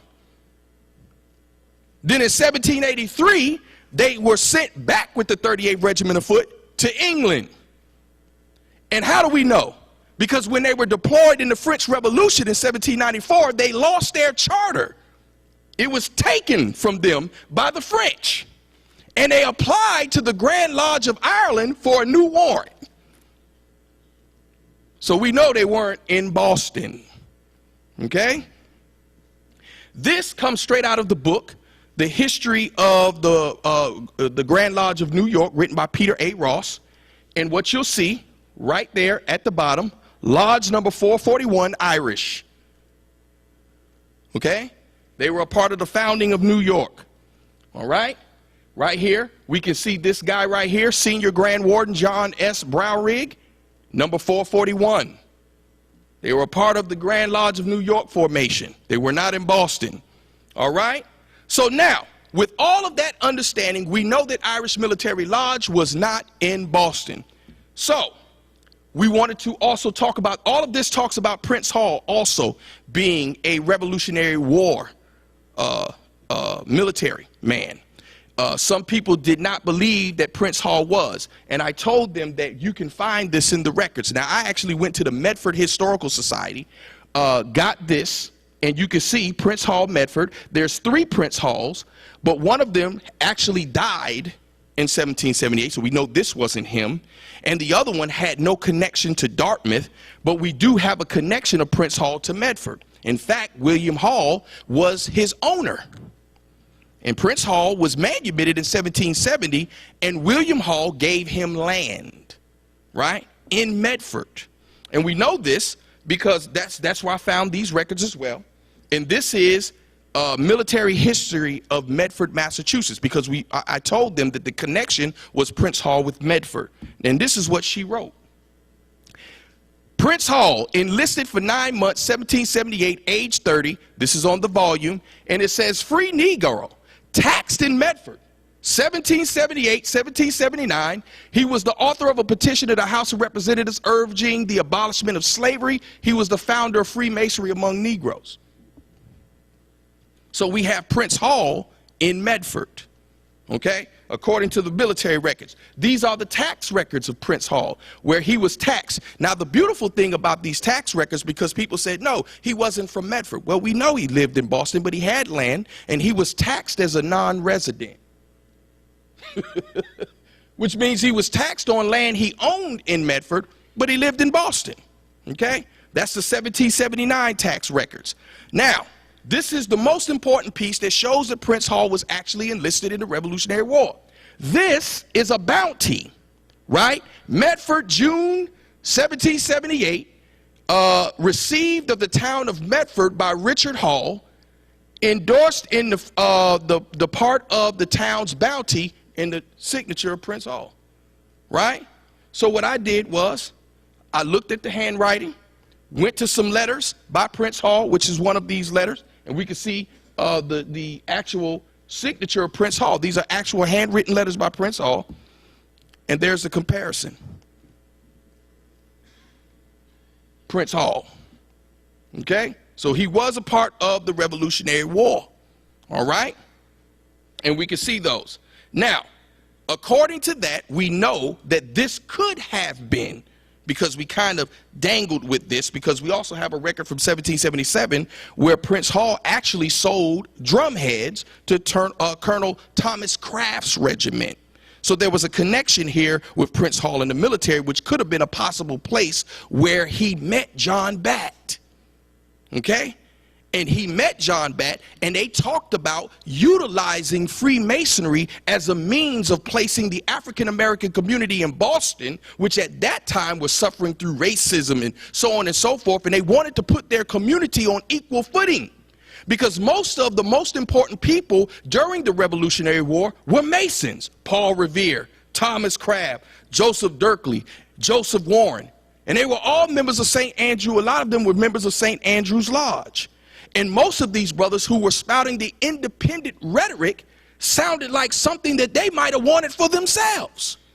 And because most of what they were talking were coming straight out of the values of Freemasonry, Prince Hall believed that Freemasonry could be a means by which they could place the African American community on the same level. But there was a problem. They weren't being accepted in those lodges. And so when he met John Batt, he decided, well, you a Mason? Sure. And wholeheartedly believed that what John Batt was doing was legal. But the amazing conclusion is, my findings is, that Prince Hall was actually first a clandestine Mason. Yeah, it's true. It's okay. Because like I said before, the book only deals with 1778 to 1784. Things became different after the charter. But before then, they were clandestine.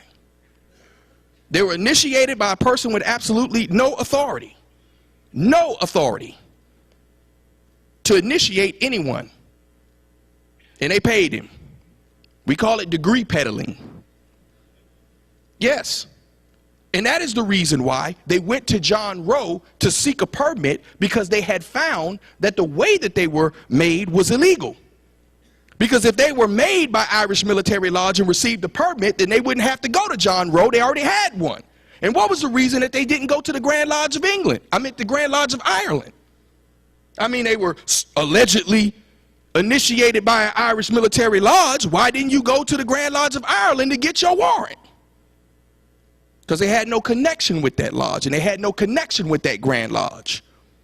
But they approached John Roe for some type of certification to become regular, and he just gave them a permit for them to assemble as Masons, bury their dead in a walking procession, which I call a handicap permit. That's right, because the permit didn't allow them to actually make Masons. But I got proof that they made Masons anyway.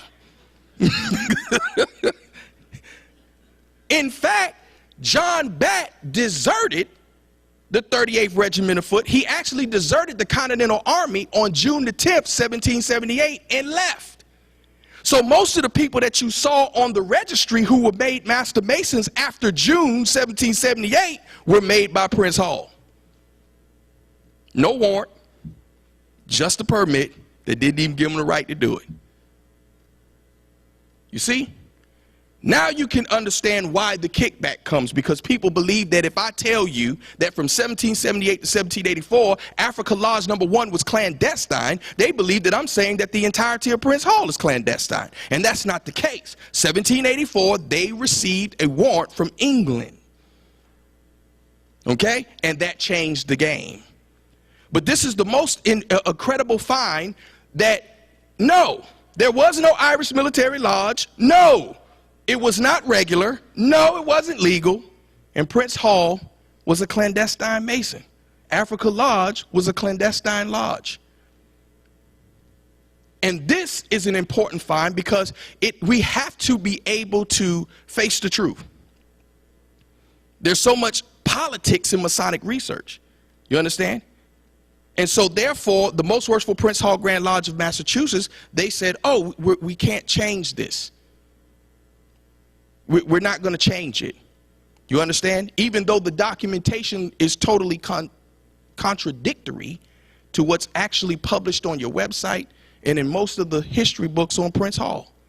And this is the reason why I wrote the book, because I believe that we have to have a voice that tells the truth. You know? And it's just like any person that gets healed. If you're a clandestine Mason and they want to become regular, they go and get healed, and we say it's fine.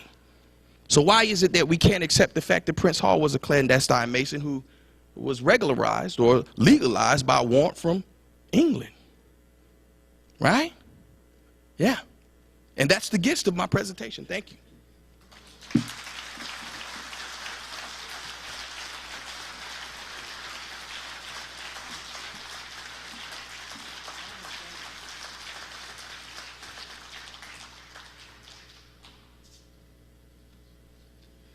Well, that was an absolutely fabulous presentation. One of the things we try to do at the Academy is to give you access to people who have actually done primary research with primary documents, and here you have an excellent example of how that happened. Now, I know you spent a lot of time at the Grand Lodge of Massachusetts, and I wonder if you have an opinion on which was the first Grand Lodge in America. Every time I go there, they give me an argument. They don't want to talk about it.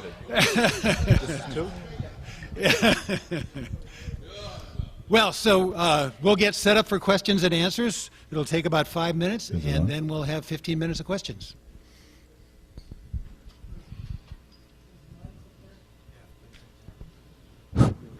Test one. Test.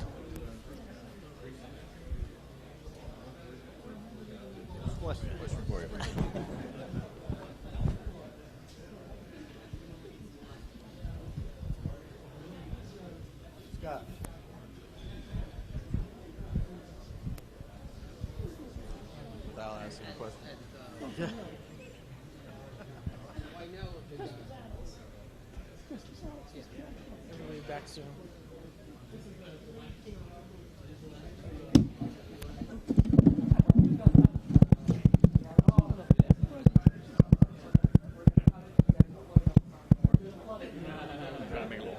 Hey, Bob. Coconuts over there?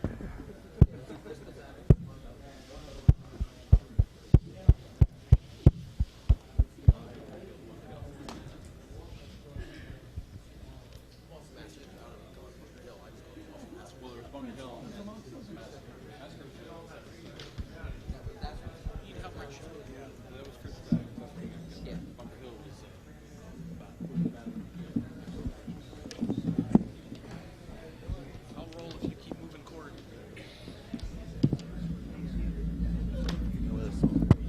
Right in front of that.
Cut that off. And I'm going to stay in the back.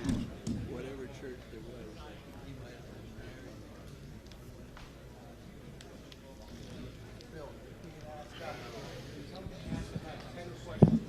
You don't know. You know what his first question is? Could you repeat all that? I didn't hear it.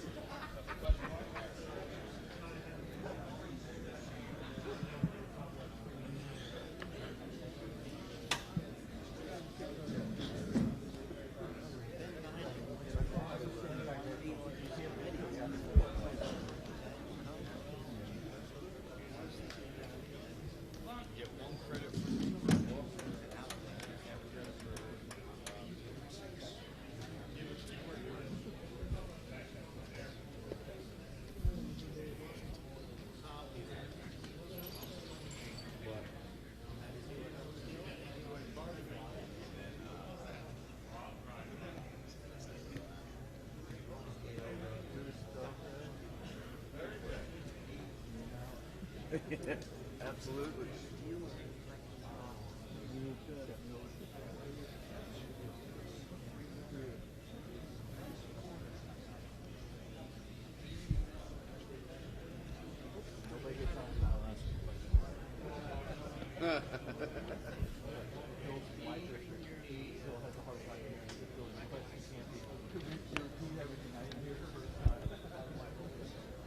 Yeah.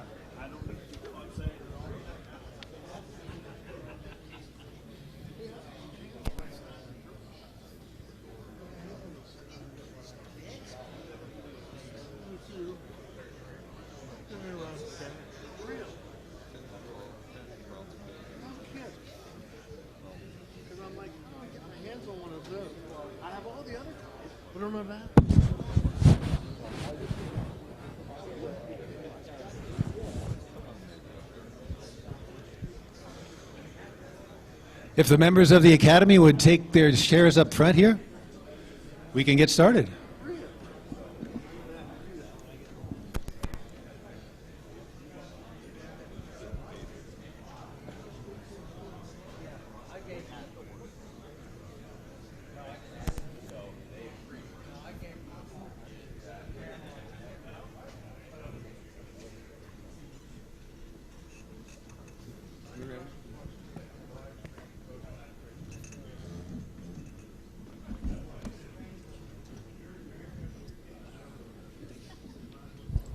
With the mic.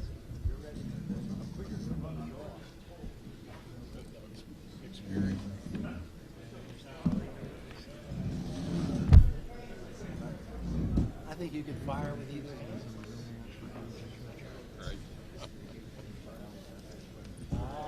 Well, this is your opportunity to ask questions of our speakers this morning. Now, we ask that you try to refrain from giving long narratives or giving long dissertations. We just want questions directed at the speakers so that they can answer those questions. And we have two people with microphones on both aisles here. And if you want to ask a question, please raise your hand and they'll give you the microphone. So, first question.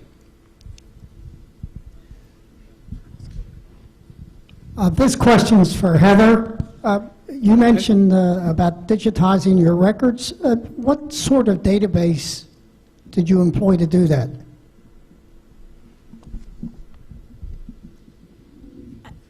At which place?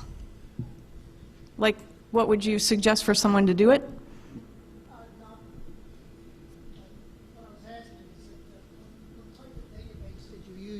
What type of database did you use after you digitized your data? In other words, you can digitize data, but how do you research it after it's in the computer? Sure. Every place I've been has had a different kind of budget, which has been typically very limited. So for the average Masonic lodge, there's a program called Past Perfect, and it can be used for paper, artifact, photo. It's already organized so that you kind of just plug the materials in. So I would suggest that's an affordable thing. You can either buy the web-hosted version, or you can get a standalone version that's a lot cheaper. And so that's kind of, in the Masonic world, there's not as much money for that kind of thing. So whereas a big university or college might have more money, we use DSpace at the college. It's just called DSpace, but we have a better budget for that kind of thing. So, but I've found that I've worked at 3 smaller institutions with no budget and used Past Perfect at all of those. And when my colleague Adam Kendall was starting the project at Grand Lodge of California, that was one of the ones I threw out at him, and so Grand Lodge of California is using that. I attended a meeting of the Masonic Library Association once, and they were in the process of trying to identify a program that would be used by all Masonic libraries. I don't know if they ever identified a program like that, or... No, I think the problem is that we've all invested in something different, so it's hard to change it once you put all your info in a specific program. Actually, in Nebraska, that was one of the problems with Nebraska. They cataloged their library and they had it online, and then the software company went out of business. So their whole library database was gone because that company went out of business. We know something about losing databases in the lodge of research. Hi, Another question. This question is for John. This is Oscar. Would you please introduce yourself and tell us your lodge? Brother Oscar Allen, past master of Wappingers Lodge, 671, Grand Lodge, New York. Brother John, seeing that the warrant that was used for African Lodge 459 has been such over 200 plus years of controversy, and of course with your explanation around the origins of African Lodge number 1, are there other lodges that you know of who may have also had this kind of a, not necessarily legal beginning, but have become regular over the course of time. Yeah, in fact, I think that in the book I mentioned Fredericksburg Lodge of Virginia, which was actually the lodge where George Washington was raised, did not have a regular beginning. They started without warrant. And so it was not uncommon to find this happening in the colonies, especially during the transition. So, yeah.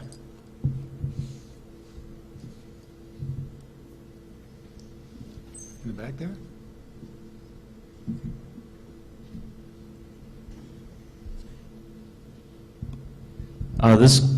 This question is for... Could you introduce yourself and tell us what your lodge is, sir? My name is David Joseph Verde, and I'm a member of Duquesne McKeesport 731. My question is for Brother Hairston. I was wondering if you could illuminate at all the precise relationship of Africa Lodge number 1 with John Rowe. I wanted to know exactly what his interaction was, if you could shed any more information on that. John Rowe basically was a go-to guy for the permit that would give them a sort of semblance of being legal. As far as the interaction, all of the activities between St. John's Grand Lodge and Africa Lodge number 1, there's really no record of that because we don't even have a record of John Rowe actually issuing the permit. We just know that it happened because it was stated by Prince Hall himself. And so we actually don't have any record of major interactions between the two. We just believe that this was a person who they could go to and get some sort of legalization for their lodge because they had found out that the way that they were initiated was not regular.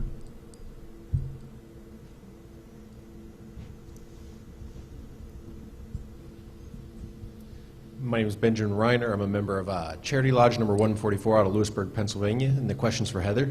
If the ultimate goal of your work is the greater dissemination of some of these texts and things you find, then why is the concentration on simply cataloging the books themselves and not digitizing the records? With optical character recognition software being as cheap as it is nowadays, why not simply digitize all the books?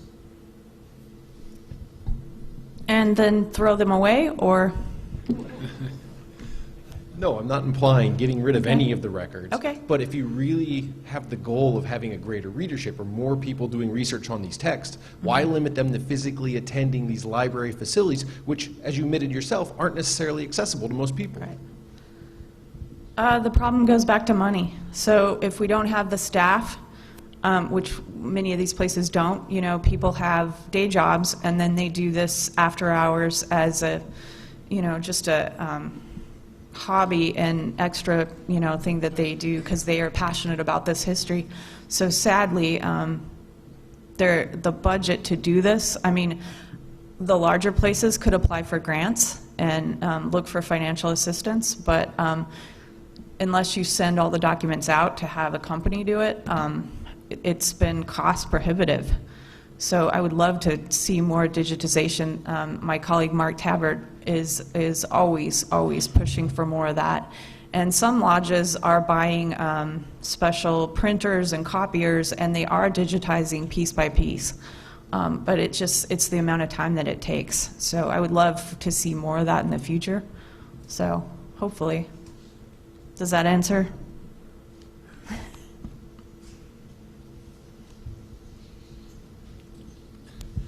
Sean Williams, Lamberton Lodge in Lancaster.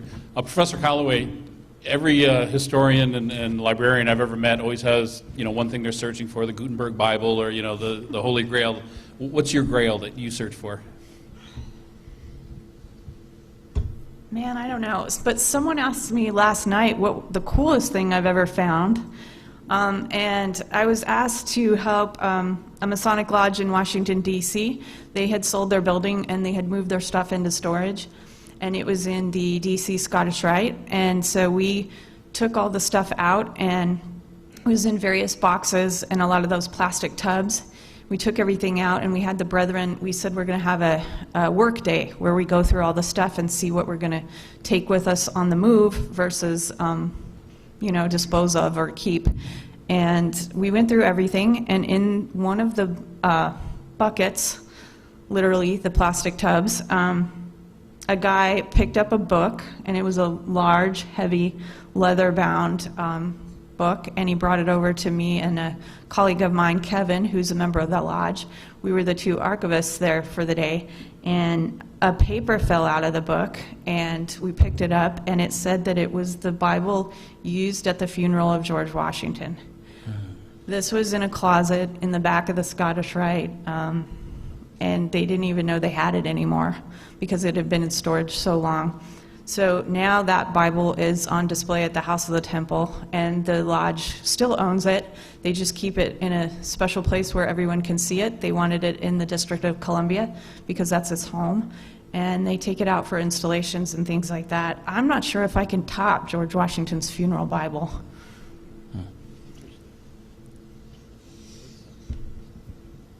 Hi, my name is Mark Coble. I'm traveling from Union Lodge 48 in Elkton, Maryland. I had a question for Heather regarding the digital archives used by the Grand Lodge in California. Mm-hmm. Do you have any statistics that show that that it gets more widely used? I don't. My colleague Adam Kendall was the curator there until a few weeks ago. He got married and moved, so sadly they lost their curator. So, but I'm sure he's able to look at it on the back end and see how many times it's been accessed, because we have those kind of, basic analytics, so we'd have to ask him. It's a good question, though. Brother Hairston, I'm Jim Henkelman from Schiller Lodge number 345. First of all, thank you very much for your diligence. Thank you. You indicated that the Grand Lodge of Massachusetts is in opposition to your research. The Most Worshipful Prince Hall Grand Lodge of Massachusetts. Yeah, the Grand Lodge of Massachusetts was very helpful in the compilation of the manuscript. I'm sorry, I misspoke. Can you describe why they're in opposition? I mean, you convinced me. Well, the short version is very simple. If you have been teaching, and pretty much Grand Lodges take cue off of the Most Worshipful Prince Hall Grand Lodge of Massachusetts, that March 6, 1775 was the date and that Prince Hall was initiated through Irish Military Lodge number 441, and you've been teaching this for almost 200 years, and then someone comes up and says, no, you weren't. The initial reaction is going to be defensive. And so that's pretty much what I faced. I actually, again, sent the manuscript to the Most Worshipful Prince Hall Grand Lodge of Massachusetts and asked them, if you can just produce one document, it would be great. And I won't, publish the book. And they sent the manuscript all over the place. They were sending it to even academic historians to see if they could debunk it. And it just didn't happen. And so now they have the challenge of looking at how they're going to address the issue. But they told me, right now we're not making a statement either or for the book. Yeah. I have another question. Figured I'll come all the way back here versus standing in the front. Oscar again. So both to Dr. Calloway and to John, as it pertains to the preservation of artifacts and archives, specifically archives. In your example about the George Washington Bible, recently the AQC in England, there was a paper presented that talked about the origin of the Grand Lodge of England being not in 1717 but 1723 because they found an archive in the back of a minute book. And John, with respect to with respect to Massachusetts and the actual location of the archives that are being held by Prince Hall, what do you say with respect to that general perspective for the Mason who may have access to the archives in his lodge to preserve and do research? What would you recommend? Okay, I'll let you go first. Well, as far as preserving, we need to make sure that the materials are not in a place where they're going to get damaged. A lot of archives are in basements and attics and inhospitable closets, not climate controlled. So first I'd say is make sure we get the materials in a safe spot, not just in and also don't take the stuff home.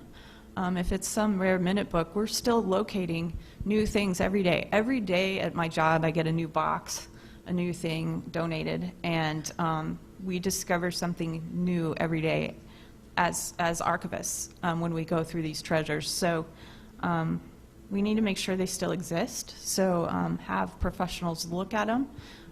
His research that he's doing couldn't be done if we weren't saving these things, and then they're locating these new things every day. So I don't know if that answers your question fully, but I would say definitely we need to make sure that this stuff that's out in the field, you know, our history isn't just located at a Grand Lodge. So every single town has some sort of group, church, club, organization that has really amazing historical records. So making sure that those don't disappear, that's huge for me. Yeah. In regards to a piece of Heather's presentation was the education of leadership to historical artifacts and documents and the preservation thereof. This is a major issue with Prince Hall Grand Lodges and the preservation of the history and the preservation of a lot of documentation, so on and so forth. The Most Worshipful Prince Hall Grand Lodge of Massachusetts actually turned over much of their records, including the Prince Hall letter book, the minutes of Africa Lodge number 459 in Boston and Philadelphia, over to the Grand Lodge of Massachusetts for preservation, which was great. But a great example of the opposite of that, I took a trip down to Portland, Oregon, because one of the lodges, Enterprise Lodge number 1, was a founding lodge of the Most Worshipful Prince Hall Grand Lodge of Washington. And I went down there, and there was an old Grand Lodge building that they owned but ended up losing that is now a bar called the Secret Society. And that's for real. So I go up the stairs, and they have all these Prince Hall pictures, you know, of famous Prince Hall Masons all the way up the stairs. I get up to the top of the stairs, and I'm looking at a picture of the first Grand Master of the Most Worshipful Prince Hall Grand Lodge of Washington on a wall in a bar. And I mean, all of the stuff that was there, they said they had boxes of it. And so that was just abandoned pretty much. And so these are examples, you know, the different examples of why it is important. None to say the least, I ended up with the picture, leaving with it. Yeah, you know, because I said I have to have this. And so I received the picture. But that's just examples, man. I couldn't believe it. I'm looking at him in full regalia, you know, in a bar. Mike Mochin, East McKeesport Lodge, number 765. I'd like to congratulate both Brother Hairston and Dr. Calloway on outstanding presentations this morning. Thank you both.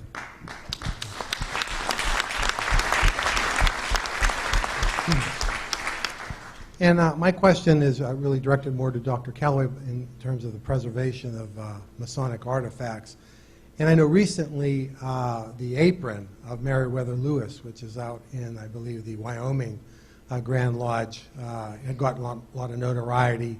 It had some blood stains on it, and there was questions regarding whether, in fact, whether he was murdered, you know, Lewis was murdered or not, and they did some forensic evidence on it. And so I think it's a really good example of how preserving something which the technology of, you know, DNA analysis didn't even exist many years ago, had, you know, really paid off, you know, in terms of being able to preserve that. But my question really is, I mean, we have so many of these small Grand Lodges, like Wyoming seems to be a very small Grand Lodge. I don't know what their resources are to preserve these types of artifacts. But in terms of being able to save them, have you given any thought about some of the more capable Grand Lodges like Pennsylvania maybe taking a lead in, you know, sort of spreading the cost by maybe having a central location, vaults, and you know, the right types of professionals that would be available to preserve, you know, say for a fee, you know, many of the other smaller lodges who don't have the financial resources? Well, the Masonic Library and Museum Association has tried to collaborate, and they do. They do some wonderful work. But having the history leave the state is a really difficult challenge. So Wyoming or New Mexico or any of the smaller jurisdictions are going to be quite reluctant, and they tell the history of that state. So even as a historian myself, I have a hard time wanting to give my New Mexican history to a place like Pennsylvania. I understand they have the resources and the staff and the money, but then, you know, our history is leaving our state. So partnering possibly with colleges and universities is something they can do, like what Louisiana did with LSU. Then it stays in the state, and they point people. They say, hey, our such and such is over at LSU. Go look at it there. And that way it could stay in the region of, you know, those are the guys that are really passionate about Louisiana history. They're going to go mess with those records. And so that may be an option, is long-term loans at other institutions that have the staffing. We know if it goes to a college, most larger institutions, they're not going to get rid of it. So they're going to have the personnel forever to hopefully take care of it. So I guess that would be an option. So I know that space is a problem. Space is such a huge problem at all of the Grand Lodges. And if they move, they're going to get rid of more stuff. So that would be another challenge if there was a larger repository taking on, like, say, the George Washington Memorial could do something like that, where they take on more and more of the state's stuff, but they only have so much room as well. So. Well, at this point, we don't want lunch to get too cold. Again, I want to thank our speakers for wonderful presentations, and I want to thank you for a wonderful question and answer session. It's been a great morning. Yes, we have one more question. Jack Hines, editor, 451 York. To Brother John, I have a question. Your information was very enlightening, but I had the question that I know that history needs to be accurate, and we appreciate the correction of the dates and whether the 15 were raised all at the same time. But not being familiar with Prince Hall rites and ceremonies, does the changing of the dates in the history affect their practices or ceremonies, or what does it have an impact on what they do or how they're constituted or how they react to things is really my question. No, I don't think the change of the date would do anything to the practices of Prince Hall. It may be a challenge for them because they actually have a Africa Lodge number 459 commemorative lodge where they do a reenactment of the March 6, 1775 narrative, and that might be a problem, you know, but that probably be it. Yeah. Well, there'll be time for more questions for all of our speakers after Chris Murphy is done speaking this afternoon. But for now, let's go have lunch.